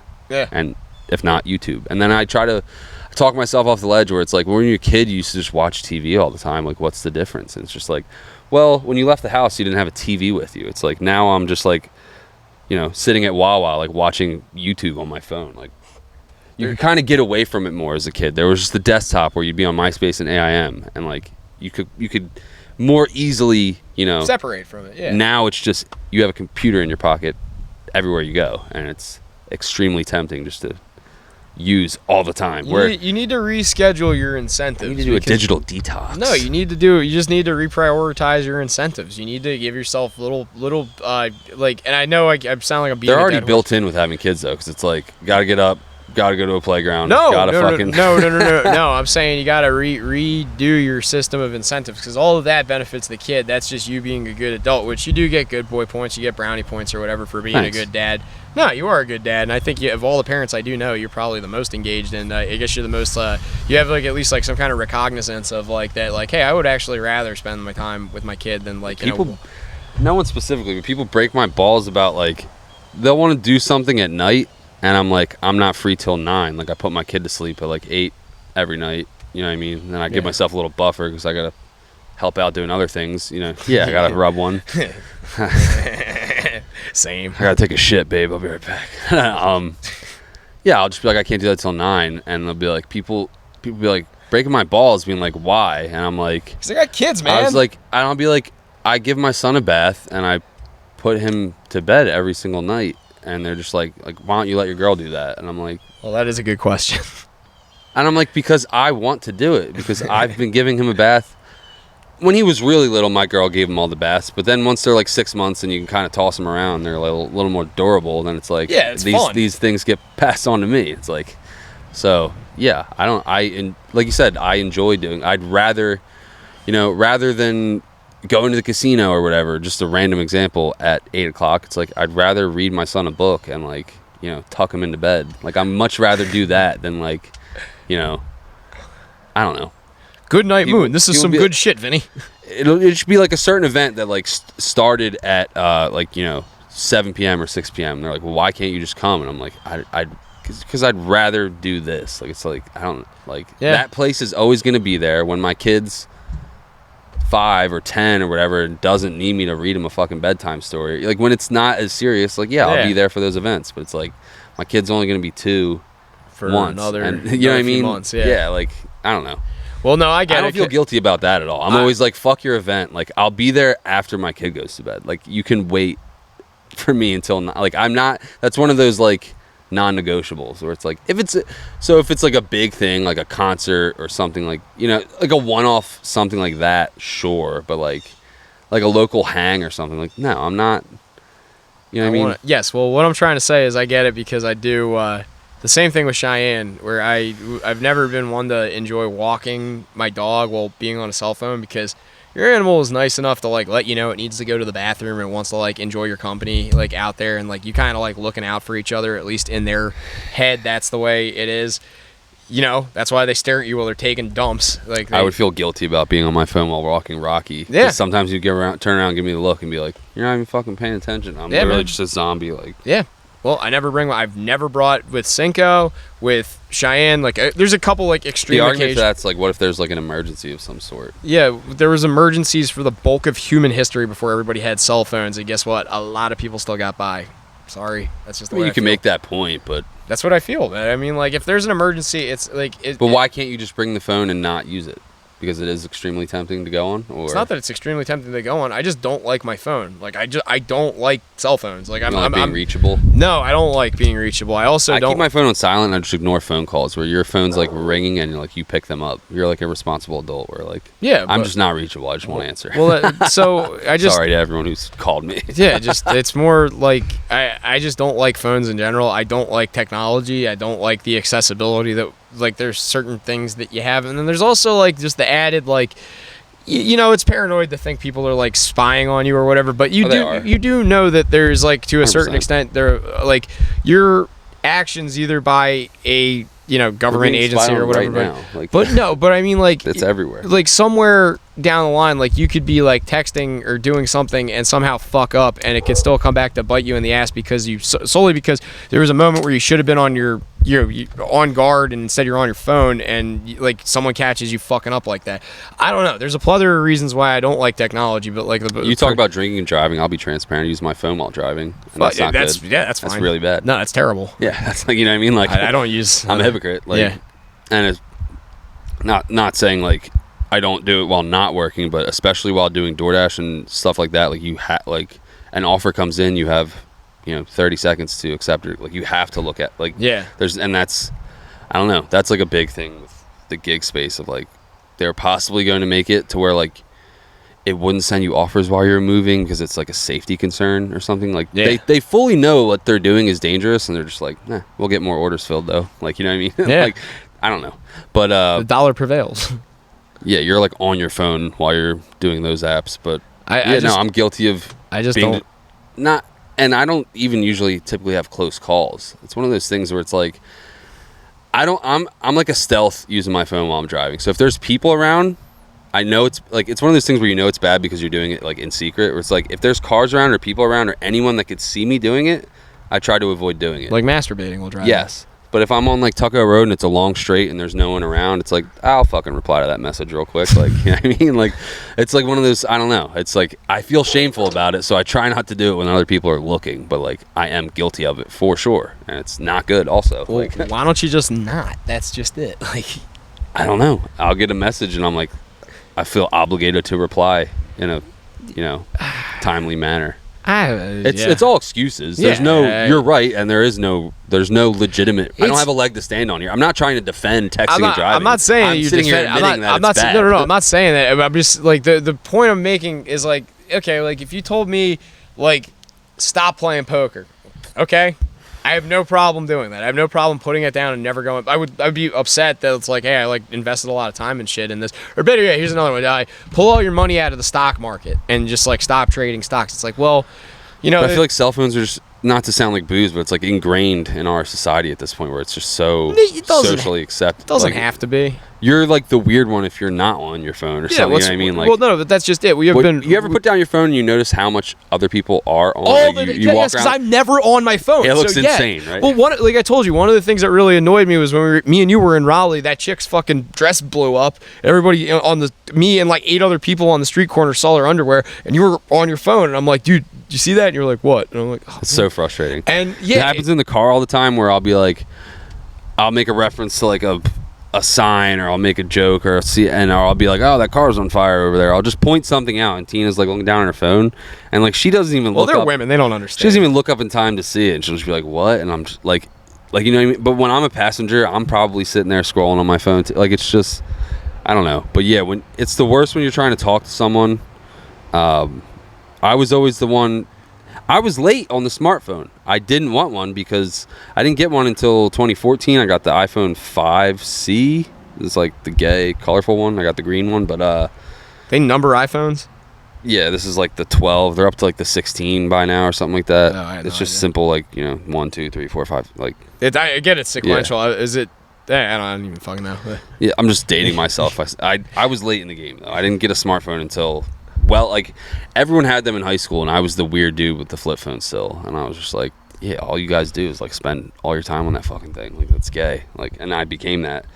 And the reason I got it was working public works in the off season. We were just like doing nothing, and like everyone was just like watching movies and shit on their phone, and I'm just sitting there playing like, you know, Yahoo Bowling or whatever, like the flip phone fucking game. Like I was so bored, and I was like, I need something to do while I'm sitting here in this truck like killing 6 hours. Like what the fuck am I gonna do? So I got a fucking smartphone, and then it's Pandora's box. Could you like, get out of the truck and go for a walk or no? I mean, no. We're supposed to be in the truck like working, and we're just like parked in a room. Like I guess maybe I don't know. In hindsight, maybe, but like that was like my favorite I could thing. have done work. You know what I mean? Well, But, that was like, just it too. Like I was. it was December in Ocean City. There wasn't much trash to dump. You know what I mean? Like it was just. So when we were on the movies, there was the set we built for Jay and Silent Bob Reboot, which we were making the quick stop out of a dry cleaner in Metairie. And when we were there, it was like the plaster crew was like the first to show up the one day. And we were there we beat everybody by like an hour. Like we didn't have to go to the shop. So like everybody was like loading their shit while we were like already there. And the prep took like all of like 20 minutes. We were just laying down tarps and like some cinder blocks strategically put out so that they could like create a leverage, like a wedge to prop everything up and fasten it to the front of this. Anyway, so Josh and I were there. Josh was like terminally on his phone too. And I just like got out of the truck and like walked as far as I could and then like walked back, and he was like, oh, I was calling you for like 20 minutes and your phone was just going off in the truck somewhere. I couldn't find it. I was like, yeah, I just left it in here. He's like, why? And I'm like, I have to be back here in 30 minutes. I went for 15 minutes one way and then 15 minutes the other way, and like, you know, I'm back here in 30 minutes and nobody's here yet, so like we're good. He's just like, it's just like so strange to me that you would do that. I was like, well, it's like, what am I gonna sit here and like just. And it's like, I don't know, there's something unnatural about Stupid. I've never been inclined to like want to gravitate towards that, and like But I do you spend any time watching like dumb reels? And, well, like, not now because like my phone doesn't. I you don't do have, it on the computer. You'll still no, send not me, on the computer. Never on the computer. It was like when I was on the phone, usually taking a dump. Yeah, but like because I was gonna say you still will send me YouTube shorts from time to time and stuff. Yeah, Like that. So like- I'm like, I know you're still, you know, yeah. Like responsibly watching. Usually when I'm taking a dump, that's like because like you're that's locked cool. in. Little You're inside locked in. baseball. Yeah. Yeah, when I'm taking a But shit. the problem for me is that it takes a 10-minute dump and turns it into a 30-minute dump because I've Your finished, dumps take 10 minutes. not even, but like I'm just rough numbers. I'm saying me being on my phone, it's just like I'll just sit there with a raw log in the bowl and not even wipe, and then just sit on your phone for like 20 minutes, just like. Okay. And I'm just giving myself hemorrhoids just sitting on the fucking bowl. That's a thing that Rachel's not specific. I'm not even gonna say who. Someone, an acquaintance of mine's brother, used to do that. He would lock himself in the bathroom for an hour and 15 minutes at a time, but it was because Not it was that long, but- him and He's probably jerking off. no. It was, he had 3 sisters, and the sisters would take like way longer than he would in the bathroom, but they needed, like, one was in school, the other was a teacher, and the other one was like in high school still. So like his only time where it wasn't like a bunch of like women, you know, in his life like running around and like, you know, changing the TV channel on him or like forcing him out of a game he's playing, is like he just would He like was taking back his power. he was like taking a dump, and he'd go in there, he would like bring his phone and his Nintendo Switch and like sit on the toilet and shit for like an hour and 15 minutes. Yeah, and that's the thing. I've been yeah. taking long dumps long before I ever had a cell phone. So it's Yeah. just like, I don't know if it's... I just know this thing's bad, and I know I spend too much time on it, and I'm over complicating a very simple issue. It's like, just put the fucking phone down, stop being retarded. But I did it when I was a kid, though. It's just like, is it the phone, or am I just an idiot? Like, I would sit on the fucking toilet on your Game Boy, or you'd sit there just I don't know. There's something nice about fucking off for half an hour. Like, you have a tendency to go into excess, and I'm not saying like it's like a you thing. It's just like I know that you gravitate towards like more like I'm gonna go all out. Like, because when me and you talk about 100%. gambling, where you're like, well, wouldn't you feel bad if you put like, I put $5 down, I won $50. He's like, yeah, but what if you put? I look 50 at that down, as losing $1,995 Yeah, exactly, because bro. I didn't bet my That's- normal 2K. Yeah, it's a very all or nothing thing, and I'm not a couple wired. beers. No, I want to have 32. And Yeah, I want well, to that's throw how up for 3 days. That's how I am with drinking too. You have but like 4 seltzers, and you're like, I'm drunk. having a good time, talking shit, you know. How many? Because we'll be on here, and you'll be like, I'm drunk, and I'm like, you've had like 3 seltzers. It's like, how mmany did you kill before the pod? Like, how many Probably seltzers? 2 to 5. Okay, so Yeah, You're in the I'm pocket. I'm an alcoholic. You know, that's You're in the pocket. that's not a thing. You're like blacked out though. You know what I mean? no, I'm You're not. like the I'm like not like a functioning alcoholic. Just like I'm telling you, like the way I drink is alcoholism. Yeah. Like if You you binge were drink. Yeah, it's not. But I mitigate it, so it's like I only will I'll drink 1 day a week if I'm gonna drink, and I'm gonna have 9 beers that one day. But like I'm not. I was never capable of pulling that. I tried that like dozens of times, where it's like I'm not gonna drink at all during the week, and I'm just gonna like go party on the weekends, and it's like Thursday. Close enough. No, like Tuesday, like Monday afternoon, like work was rough today. Fuck that, like bro. Used to do my thing back in the day, but now I'm a sober fucking pussy. I don't drink at all. There's nothing. I wish I could control it to the point where you could just go and let off some steam and get hammered and just like be a normal. But I just know, not to be like corny AA guy or something, but like I know if I drank one time, like it would. That wheels would be off. 100%, like 100%, like not even.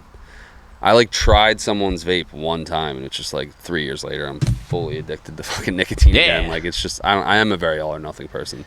So for me, like you're saying, just put the phone down, leave it in the other room, or this or that, and I'll do that, and then sometimes I'll still be going out, and checking messages and stuff. But like it's more so like work related stuff where it's like I feel like I have to answer these in a timely manner. So it's like you kind of give yourself that cop out, but it's like. Yeah, you respond to a message and then you're fucking on Twitter for an hour. Like, well, no, that's different. That's the problem. Responding to the message is fine. It's the Twitter. Like, yes, it's the work message is just the foot in the door, the appetizer. Yes, and then you're like, well, while I'm here, better get some meat and potatoes. Yeah, in, I'm gonna fucking. And then you have a tummy ache. You're fucking covered in chocolate and peanut butter. Yes, it's like so stupid. Green. It's stupid, and I think for me. Like with alcohol, it's not like, I'm just going to use my phone after 9 p.m. after my kids go to bed. It's not, I don't think I could pull that off. It's like, I have to go cold turkey, throw this thing in under your back tire, let you back over it, and then I have to get a flip phone. That would be, and then even then, I would still use the flip phone as a crutch. Yeah. I used to, in those same social scenarios where I'm like, where everyone just pulls out their phone and is kind of trying to like, back in the day where everyone would be reading a newspaper, it's like the same thing. It's not a new issue, it's just a new device. Like it's not, because you see like... Are you captivated by social conditioning? Like do you, are you one of those people that was like, I can completely understand where they're, I don't know if you took psychology, did you take psych in high school or no? I took sociology in college. No, I never took psych. There's a study that they used that show. Used to be like a segment on the Late Show, but it was like some like show that they had in the late 50s where it's like just like they put people into social situations, and it was like done as a comedy. But like the one that they would always show us is you put 5 people in an elevator, and then you have one person that doesn't know that all 5 of those people know what to do. It gets on, and then it's like, so there's 6 people, one of which is not in what they're doing. So everybody will in unison check their watch and then not, and then they'll stand upright and turn to the left, like all in unison. Yeah, I'll just fall in. And usually that person, whatever they do, that person does. So I always would get frustrated with that experiment because I was like, no, these are dumb people. Like these are just idiots. And the professor was I don't know if I would join it. I think I would more so be like, what the fuck? Yeah, like, I would just be like, am I missing something here? Or like, speak out. But he's like, no, it's actually... I don't think I would speak out. He's like, actually, it's like a tenet of psychology that most people will conform to things. I was like, yeah, if you get dumb, weak people, like if you are someone that feels compelled by social pressures, sorry to say it, you're a girl. It's like it's chick brain. That's something that they cannot operate without it being a social thing. If you are... Usually 1776 did it because we were fucking cool with people taxing our tea. No, we did it because we were independent thinkers that were cool with self-reliance. And that's what this boils down to. I don't like that people have this conformist mentality now where you have to do something because other people are doing it. And it's not just you. It's not just like my dad. It's people that are like, you have to be a part of this. Oh, well, why don't you have this thing? Why aren't you on TikTok? Why are you so comfortable with backing over your cell phone? Why do you need me to not be? Like, why can I not be...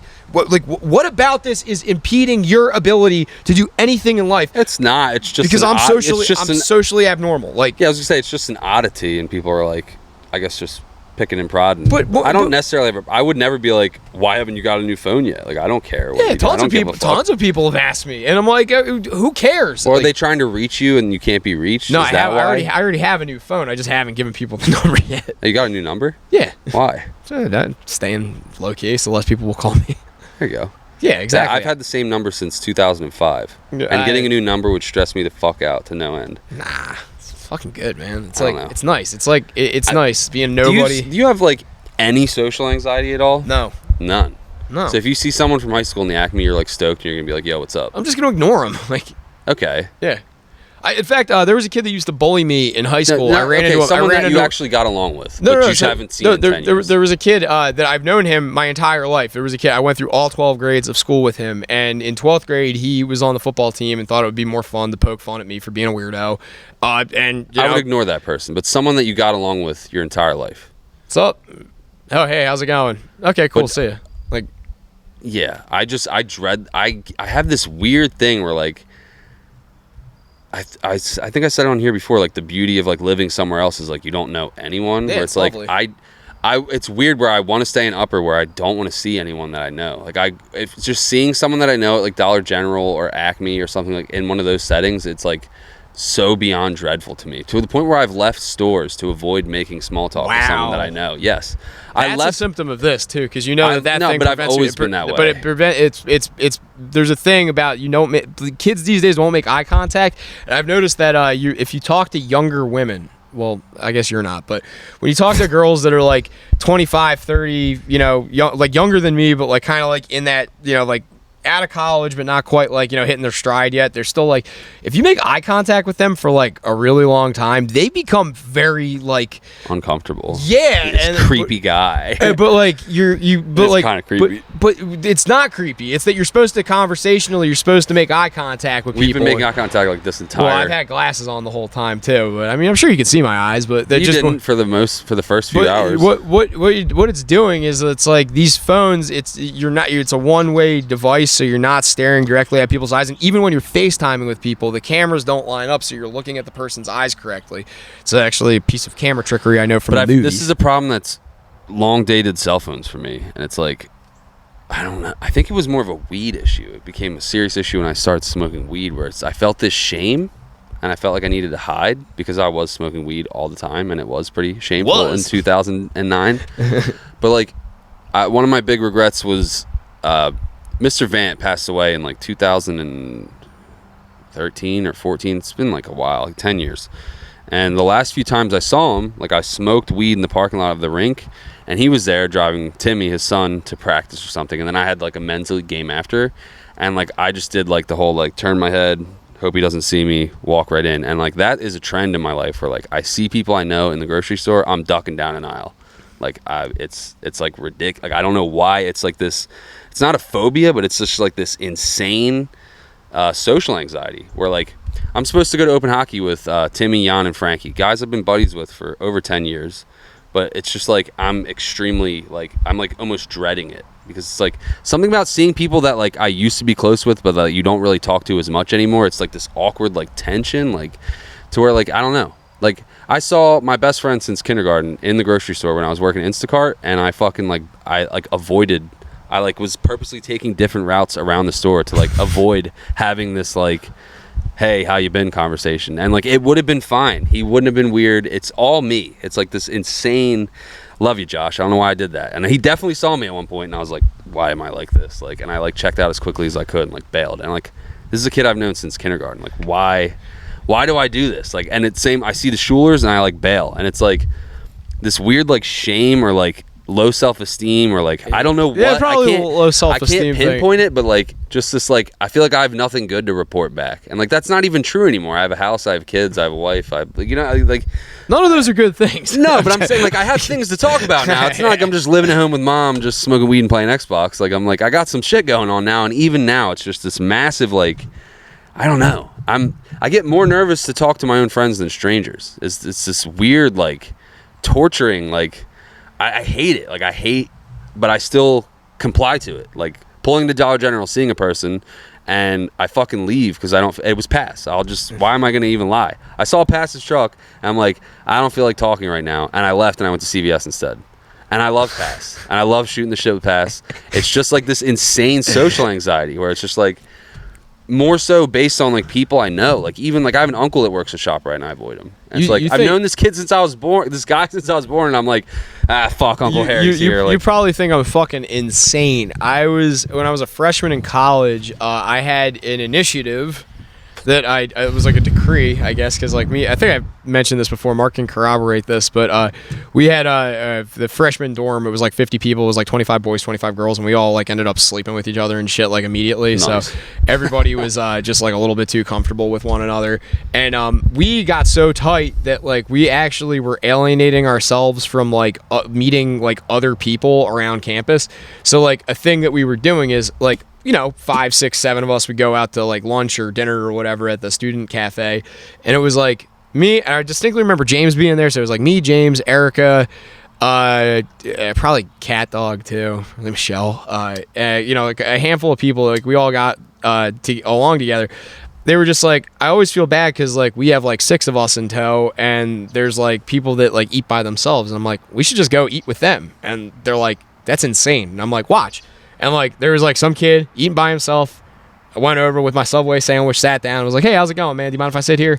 Oh, I not would a never problem. do that in a million Bro, years. like I told you, they thought I was insane, but then they ended up liking it because we ended up making a whole bunch of fucking friends through that. Like a bunch of people. I was the guy that if they wanted to get beer as quickly as possible at a party, they were like, his talkative ass will be able to do this. Just throw him up in front. So they push me to the front of the keg line, and then I start going, all right, everybody give me your cups, and like start like making myself the center of attention, and then everybody gives me their empty cups, and I just start passing them behind me to all of my friends first, and then start dishing them out to everybody else. Met my girlfriend that way. That's like- a power move, waiting in the keg line. You're a hero for doing that. Bro, it's like I've waited in some long keg lines. bro, dude. like you gotta just you start. wait forever, and then they're like, we're all out, and you're like, I paid $5 to get in here. I didn't even get a fucking beer. What the fuck? Nah, dude? you gotta Yeah. go up there, take the bull by the fucking horns. Not like if me. they're just letting people kind of like dish out the keg on their own, it's like no, you walk up there, it's like all right, everybody give me your cups. Come on, we're gonna do this. Boom, boom, boom, boom, boom. It's something though that, like I said, predates cell phones for me, and even predates the weed thing. That was kind of dumb, but like that definitely Didn't made help. me go into like hiding, because it's like can't really. Now I don't really care, but even then I still, even though it's legal, like if I just smoked a blunt and then I see someone I know at ShopRite, I'm like, I'm gonna smell like fucking Cheech and Chong. It's not something that I'm proud. I've never been like a Rasta, like hell yeah, we blaze it down. Like it's still like the secretive, shameful, like thing for me. So like that. Anyway, it dates back to like my longest memories of like going to like the family Thanksgiving party and being like so uncomfortable. It wears off. Like if I'm somewhere, say it's like a party at Tyler's house, and it's like all the hockey buddies, guys from high school. Never get invited to those. Thanks, Kasach. You used to. I never get invited. I don't to either. They don't happen anymore. We all have kids. But I'm just saying, like Tyler's housewarming party. Like I had Didn't to get invited to that. You were at something, his wedding, whatever. I have to sit in my car for like 10 minutes just to like prep myself to even walk in, and I'm just like so uncomfortable. I want to crawl out of my own skin, and then like. But it wears off. After I'm there, like I settle in and I'm fine. And then afterwards, I'm glad that I went. But like the initial thing is like so overwhelming that like I give into it from time to time. Where it's like, and then afterwards, it's like the cell phone thing where I beat myself up, and I'm like, why didn't I just go like that, pass up and like grab my milk and leave? It's just like, why did I drive all the way to Seaville to avoid a 2-minute conversation? It's You gotta rip the Band-Aid off. But then if I do avoid them later, if I successfully avoid someone in ShopRite, an hour later I feel guilty, but like as I'm like walking in my car and I like avoided the whole interaction, I'm like, yes, I'm stealthy as fuck. And it's like they definitely saw me. They definitely saw me like from like turn my back and walk the other way. Or like I don't blend in very well. Just a big fat autistic dude with a poor beard and a fucking NASCAR hat. I was gonna say, you were saying earlier how you don't have many NASCAR compadres around. It's like you do wear some very vibrant gear for trying to sneak. I'm such a poser. I got into racing for the first time since I was 12, and I'm like, I'm gonna buy my entire wardrobe is now NASCAR shirts. Like, I'm a NASCAR hardcore. Yeah, They call me the NASCAR It's nerd. pretty dumb, but it happened yesterday at the playground where I played football with this kid. I've known him since 3rd or 4th grade. Chaz Mangine, great dude, local dude, great hockey player, great football player, good dude. Like one of the popular kids, but like wasn't a douchebag. You know what I mean? Like he was just. I always liked Chaz, and he prevented my son from getting kicked in the head at the swings because my dumbass was sending pictures of my son to my girlfriend and not paying attention, which is a great look. She doesn't know what he looks like. It's stupid. I'm literally sending pictures of my son, and my son's running in front of swings, and my high school friend that I haven't seen since high school is protecting him. Yeah. And so that was a bad look. And then he's like, yo, Jake. And I'm like, I didn't recognize him. I haven't seen him in forever. He's like taller now or some shit. And I'm just kind of giving him a look. And the thing is, when I'm nervous going into these social interactions, I extremely fumble them too. So then I make myself, like, I just blurted out what I was thinking. And from far away, I thought he was Jimmy Reed. What's up, like, Jimmy? No, I was just like, I don't know. Jimmy Reed's kind of a fucking dork, and Chaz was like cool sports guy. And I'm like, from far away, I thought you're Jimmy Reed. And he was like, really? And I'm like, why? It's not like someone, like, it's not like a flattering person to be compared to, you know what I mean? It's like, yes. You know what I mean? It's just like, and then I'm like, why did I say that out loud? Like, what the fuck? Like, Jesus I don't know. Christ. It's just like, yeah. You're a mess. I did it with my neighbor where I'm like, I just get into this like comparison thing where he's like, yeah, my kid's wild. And I'm like, yeah, my kid's just running around pulling his pants down. And then I'm like, it's not what I meant. Like, why did I say that? Like, and he just went pooping. And I was just, the neighbor thing, I dread it. I see them outside and I'm like, I want to turn and walk the other way. Like, I just don't. These small, like, I don't know. I do better doing like a speech in front of like a funeral, like something that most people would deem like extremely uncomfortable, and like you have to talk in front of all these people. It's like, I'd rather do that than make like 3 minutes of small talk with someone I've known since 2003.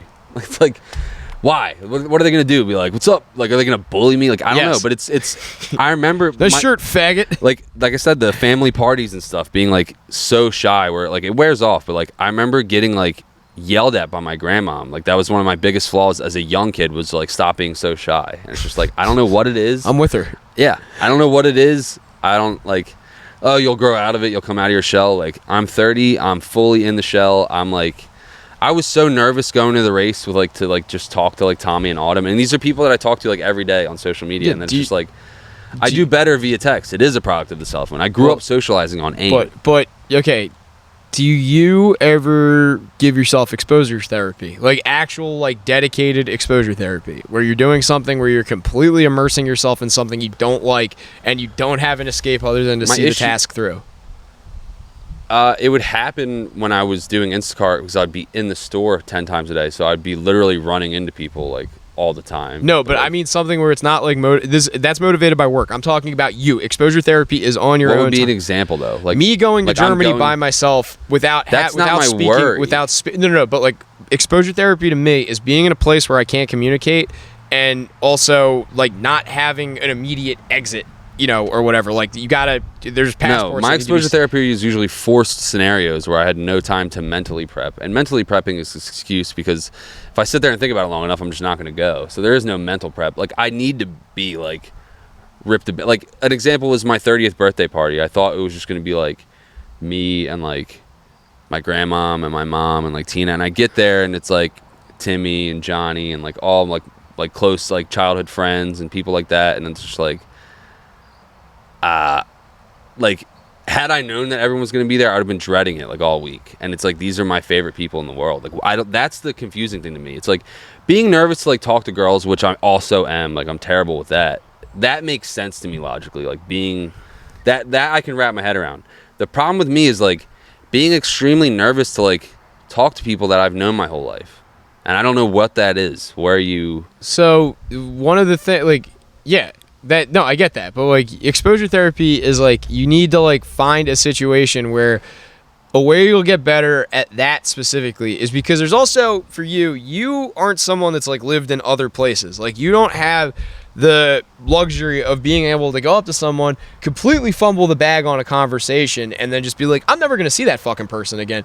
If you're talking to somebody like at ShopRite or Wawa or whatever, there's a high likelihood that person is a friend with you on Facebook for the most part. Like, yeah. And you don't have to like for me, it was like, I would just have random conversations with random strangers, and it's like, I could say random fucking wild shit to people and then be like, I am just a blip on their day's radar. Like, I am nothing to these people. It doesn't matter. And like, this conversation in public, I won't speak unless spoken to. So you gotta. I'm never gonna be the guy to be like, "Wow, crazy day today." You gotta go out there and try, because that's how you're gonna outfox your own anxiety, is being able to negotiate that situation. Because conversations are just like it's building. I don't know if there'll ever be a point where I don't clam up when I see someone that I know in the grocery store. I don't know if you'll get there. You just need to expose yourself. No, I think innately there's still, my reaction isn't going to be like, hey, cool, here's Tom, haven't seen him in a while. My immediate reaction always is fuck. Like, it's just like, I don't know. And the grocery store is an odd one, because like, most people don't want to talk in the grocery store. They just want to get their fucking chicken and go home. Speak for yourself. Yeah. Okay, but I'm just saying, like, it's not like, it's not like being at a social gathering where like you're gonna have to talk to people. It's like Now that I don't want to do because I don't want to hear about how everybody thinks I'm weird. No wonder I'm not getting. I'm like Randall from Clerks. It's like, but you hate people, but I love gatherings. yeah, I don't know what it is though. It's to the point now where it's like infuriating because like I was like filled with like immense dread seeing this like a bro, like a football bro from back in the day, have nothing but nice things to say about the guy. He was always nice to me. Like I generally like this dude, and like I saw him and I was just like, oh fuck, like he knows me, like oh my god, like it was just this internal spiral. It's like so, and then I'm just like we're making small talk and I'm just like fiddle fucking my way through it, and like then they leave and he's like, all right Jake, good to see you, man. I'm like, I literally was like, later dog, good to see you, man. And I was just like totally, yeah, just a complete nervous wreck. Like, and all my friends and family, whoever, I have friends and family who listen to this, if you don't think I'm reaching out enough or we don't hang out enough, like it's not you. I'm a socially anxious like wreck, like a fucking, like I leave stores when I see a car that I recognize.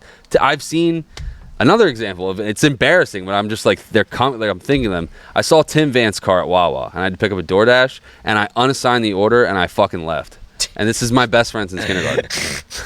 Why? Like, why don't I just go in and give him a hug? Like, why? I don't know. I don't get it either. I'm just like, nope, gotta fucking bail on this one. And like the same thing, he ordered DoorDash, and it was Timothy V ordering from his job. Obviously, I know who it's going to, and I unassigned the fucking order. Even though it was a good paying order going low miles, I was like, that's more of like I was embarrassed to be like the DoorDash guy. Like it's like this is what you're doing now. You got kids, you're 30, and you're fucking delivering Wawa. Like so, I could give myself a slight pass on that one, but like other ones where I'm just like going to Wawa and like you just see someone you know, and I will leave the Wawa and I'll be like, I don't need coffee right now. Like it's that bad. Like it's embarrassing to talk about. Like you need to go. You need to just like I don't know. Well, I was gonna ask, what would be your suggestion for the exposure? It's like, do I have to get together with my buddies every Friday? Like how do you? I don't know what the exposure would be because when I was younger, Saturday nights were Seymour Saturdays. It's like I was getting together and like partying with my friends like every weekend. It's like I don't really have that anymore. And I've kind of lacked that since stopping drinking. Yeah. Which it's not my drinking buddy's fault. It's just like I'm not going to bars anymore. Like it's just I don't have this camaraderie anymore. And then having kids now, it's like, well, I don't know. And even before, once I got pussy whipped with Tina, like it was over. But like I don't have these social things like aren't as common anymore. So it's just like now when they arise, I'm like super nervous for them. Where I feel like I didn't have social anxiety when I was hanging out with my boys like all the time. But now it's just like, okay, do you want me to answer or do you want to just keep like? No, this is getting good stuff out of this. No, what? This is all getting chopped. No, no. Like I said, you put yourself in an environment where you have to think your way out of things. You have to deal with that. I'm uncomfortable, but to get what I want, to get what makes me comfortable, I need to do things that make me uncomfortable. When I was 19, because you can drink at the age of 19 in Canada, I used to go up to Canada by myself and just get a hotel room and just make friends. And sometimes I would do it and I would make very good friends. And sometimes I would make very weird, not good friends. But the fact that I was doing something where I was in a place where that would make you more comfortable to talk to people you know. Like my issue isn't necessarily talking to strangers. Like it's like, but it's you got to get a familiarity. You got to get used to the rhythm of face-to-face conversation is one thing, and it's like you got to get desensitized to it. Where there is no pressure on a face-to-face conversation. Like when I was working full time, there wasn't, like, because I was out there talking to people and customers and merchants like all day long, just face to face with different people, and like I was totally. It's not with strangers. It's I mean with the people in your life. It's more like people I know. You're putting way too much pressure on these specific ones where you need to. I feel like I'm just gonna blow it. Like, there's nothing to blow, and that's just it. You need to mentally like walk it back to a place where you realize there is no incentive to this. It's like you're just seeing your boy. Your boy hasn't seen you since kiddie football, fucking Pop Warner or whatever.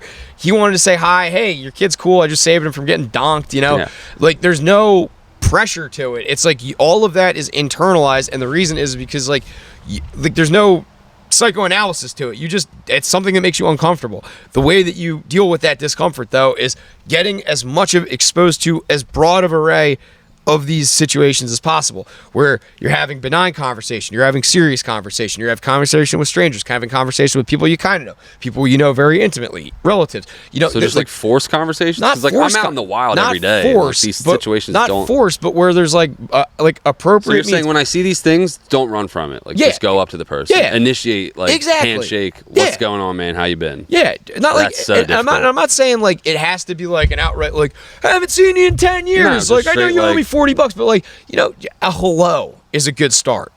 How's it going? Good. Hey, like that shirt. I'll tell people, I'll compliment women on their clothes like all the fucking time, and I know that there's like no shot at me like getting a number or whatever. I told some chick she had a very nice pair of glasses at the casino the other day, and she was like, "Oh, you just made my day," and I'm like, "Oh, that's really cool," and that was all there was to it. And it was like I didn't clam up. She was pretty. She was like out of my league. I'll do too. that sometimes, and it's usually like the one-off time I'll see someone in a NASCAR hat or something like that. Well, also find things that are relatable to try and talk to. All right, pass this here. You're gonna run. No, it's fine. Yeah. Fucking with you. There you go, Park Dollar General. I'm gonna do some exposure therapy. I'm gonna walk in. And You gotta walk over to. You gotta walk home. But no, just quit incentivizing the alternative. Like, quit giving yourself an out. You gotta just immerse yourself in it. Canada was great for me. Germany was great for me. 10 years ago, I would have thought that situation where I peed on that guy's shoes was like the end of the fucking world for me. But now it's like, not only do I not give a fuck, the guy and I laughed about it. my only refutation of that is that I don't think that, me going to Germany by myself for a week would like fix any of these issues. Like, you know what I mean? Like, it's like, I don't think that would help me talk to Mrs. Vant when I see her at Acme. Where it's like, sometimes it's unavoidable and like you make eye contact and it's like, well, I have to do this. But it's like, if I think there's an inkling of an out, like if I see them before they see me, or like if I see their car in the parking lot and I could just bail, it's like, I need to stop bailing. But like, I don't, Yeah. but I just don't. And it's way exasperated if I'm really high. You ever want to have a fucking like, Yeah. no. Dude, it's the best. I'm embarrassed because I smell like weed and I'm blatantly obviously stoned, and I'm like, I'm a fucking loser. And then two, I'm like, I don't know, like I don't have this illustrious career. I've done nothing but grunt work. I have nothing major. Like I've no like it's always just in my head. It's like, oh, these people went to college, they Who graduated. fucking cares? They're I idiots. feel like I'm like judging myself, where it's like, I don't know, I never really did much with come my on, life. man. Like, Grab it's- yourself by your balls and it's- like realize that it's like not everybody is thinking about you. And like that's something you have to like. Yeah, that that's actually, the thing where it's like that boils down to it. You have first person, or you have what was it, main character syndrome, where you think everybody care, like the weight of the world is contingent on you doing this or you not doing that. No, that's something that also is like a social media thing where it's like it makes you seem like you have more riding on mundanity than I'm not saying you're mundane. I'm saying that like mundane conversation, you know what I mean? Like every generalized interaction, there's like this element now of it being elevated because there's a social pressure on Facebook where everybody can like or haha or heart everything. So like every interaction now is like weighted by certain like parameters of like social credit. it's afflicted me before social media. But That's why I'm it saying, makes me but I'm curious. saying it gets like it's exacerbated Yeah. and not helping that you're in that. You gotta I definitely find. learned to socialize, especially with chicks, via AIM. Like I was like a wizard on the keys, but like in person, I'm like Butters or whoever. Who's the guy the guy that throws up on Wendy? Fucking That's Stan. Yeah, Stan I'm Marsh. Stan, dude. I'm a nervous wreck. Like I don't know. I'm. It's an issue, and it's like embarrassing, and it's the thing. I don't know.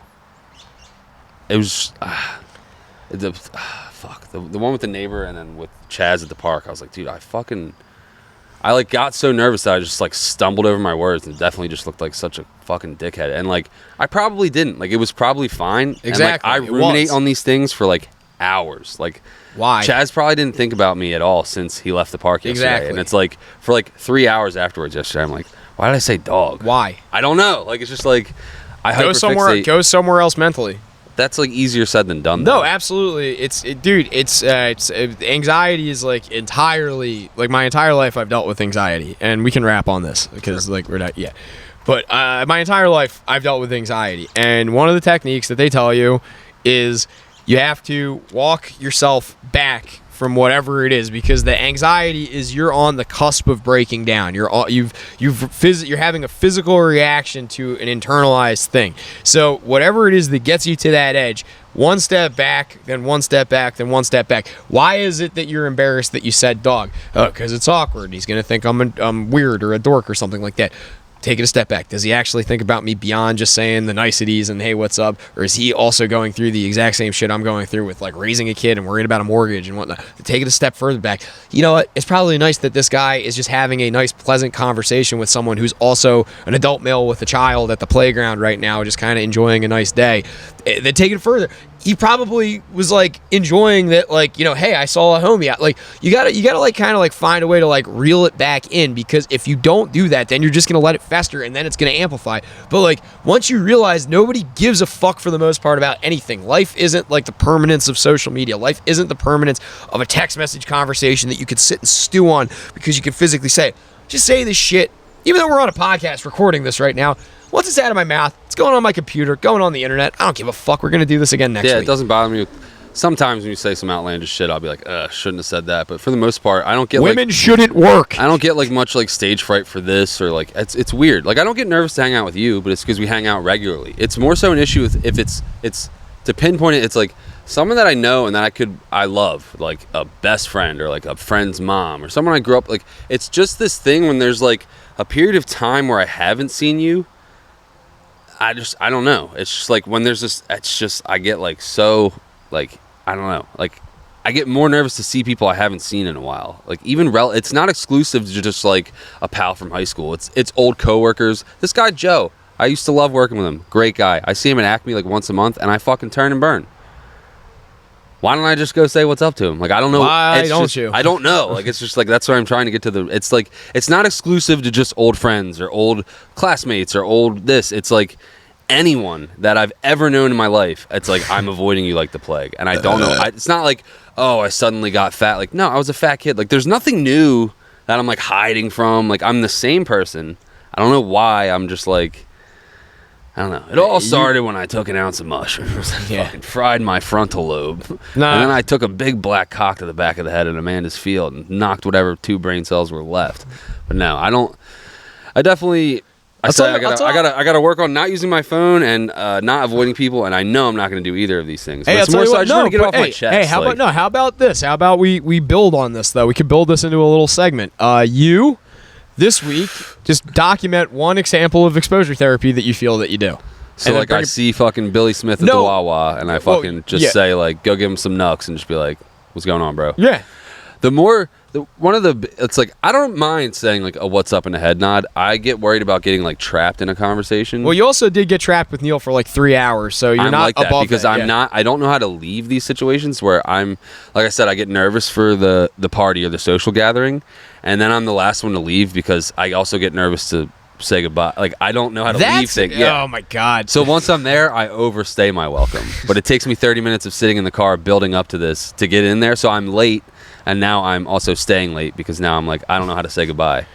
Speaking of and Tina's the opposite. Tina's literally just like, all right, bye, and like just leave. Like, it's not, I don't know. All right, bye. All right, no, let's do plugs real quick. HRS Design and Promotion. Talk to Autumn. She will make your website, YouTube page, social media, anything look stupendous, fantastic. She'll make all of it do. And she and Tommy, who are proud partners and members of Traction Motorsports, the 11R car, got a couple more races this season. Or is he done? I think they're done. They're done. All right. No, I missed the one, and then naturally Snapchat. I think this last weekend was the last one. I think. Tommy, Autumn, text me because I still have iMessage. I can talk to you guys on that. But yeah, HRS Design Promotion. Tommy running for Traction Motorsports 11R. 11R rocket ship. Yeah. Before we get into the other personals, just plugging the fucking Bud 8 car coming back. They just unveiled that the other day. I got a whole shit ton of merch where I spent literally way too much money on. I think it's on Junior Motorsports or JuniorNation.com, one of those. But yeah, he's running some super late model races with the old throwback Bud 8 scheme.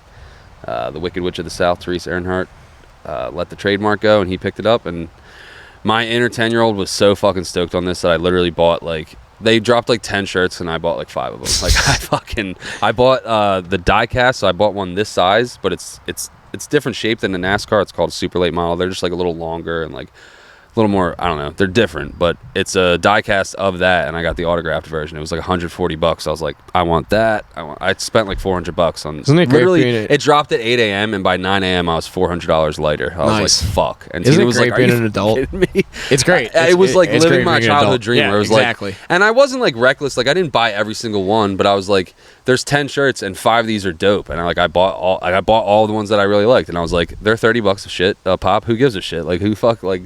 I'm allowed to do this, and I'm like, I'm gonna wear a new Dale Jr. fucking Bud 8 shirt for the next fucking 2 months. But yeah, no, that was really cool. It's been one of those things that's kind of been held hostage. Like they weren't allowed to like use it or market it or sell it, and it's one of the most beloved paint schemes in like NASCAR history. So it's like it's iconic, and now It's just a red car. It's just if you were a NASCAR fan back then, you understand the significance of the Bud 8 car, and it's pretty cool that it's back.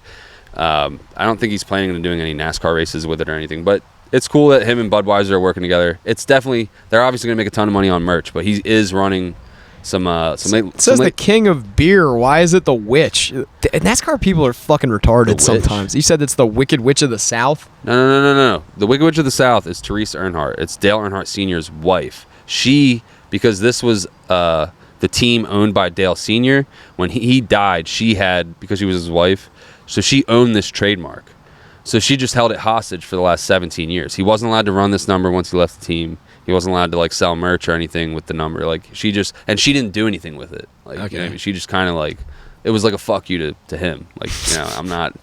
Yeah. So you're not Sounds like- understanding, and that's why I you're hate talking about racing with you. Absolutely I need not. NASCAR This friends. sounds like a trailer dispute that like should be occurring No, on it's cops. a I'm not zillion- giving my fucking license in. No, it's a $1 industry though. Souvenirs is like a huge. No, souvenirs I get. I know. So she I get held it. onto it with like saying she was going to do merch with it, but she just never did. And it's like a beloved number, logo, color scheme, whatever, paint scheme. Like it's like an iconic paint scheme that's just been in limbo because they can't do anything. Like No, I get that. yeah, and I it's get been released, and now they're able to do things now, and that tickles me fucking pink, Joe. I You understand. shit on my entire existence. I'm telling you, I'm nervous to see my friends. You're telling me to go to fucking Germany. You're a Nazi. Fuck you. I'm stoked. This is a big deal. It is. It was a big deal. I know we're talking about how phones are bad, but NASCAR social media was ablaze. This went like viral. Like it was like the biggest news of the week, aside from Joey Logano stinking up the show. So anyway, yeah, Dale Jr. doesn't need our plug. He probably made $2 billion. I was gonna say, can we plug someone that Yes. I never got to plug this in and why this is here. You know what I mean? I brought this because they just brought back the Bud 8. But yeah, an even better racer is our friend Brennan Shepard. There we go. Great racist. I don't even know his two. I can't think of his number. It's 215. I think Yeah. it's 215. Running the KTM rocket ship. I think their season's done, but we still love you, buddy. And Brennan Shepard, auto detailing. Give him a shout. Yeah, and then I think he might have made a Facebook for it. I'm not sure though. Shepherd Auto Detailing, something like that. I don't know. I can't think of it off the top of my head. I'm sorry, Shep. We suck. Yeah, And I always give Stu's phone number because I know it off the top of my head, but I'm not going to lie to you, Shep. I don't know your phone number. I'd give your number out right now, but I don't know it off the top of my head. I don't have a phone. Yeah. I can't get you. 425-1573. Yeah, there you go. I know. So I can't think of Shep's, though. No, It's that like wasn't 846, okay.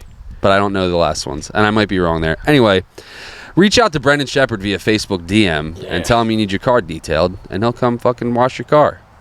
And Stewart's Handyman Service, 609-338-9427. and then Canman, come clean your shit. jscroc0@gmail.com. And then 856-772-3517, I think is what it is. It's probably wrong. 2517, something like that. I don't know. And then if you want some Mexican food, get the wet burrito from Tipico Tacos. That's the No. Blacktooth Food Corner. Nope. No? Nah, What? I don't like Tipico. What? They're too sloppy.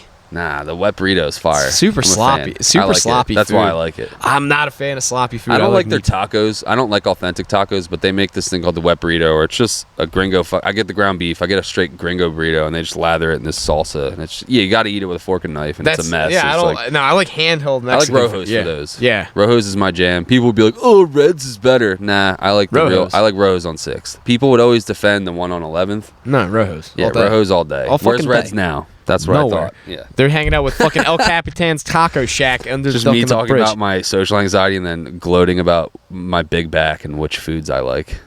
Your big back. It's a new euphemism for being fat. They call you a big back. What? You know, like the big fat black chicks that have like a big back. Yeah, silverbacks. Ah, jeez. I'm punching out.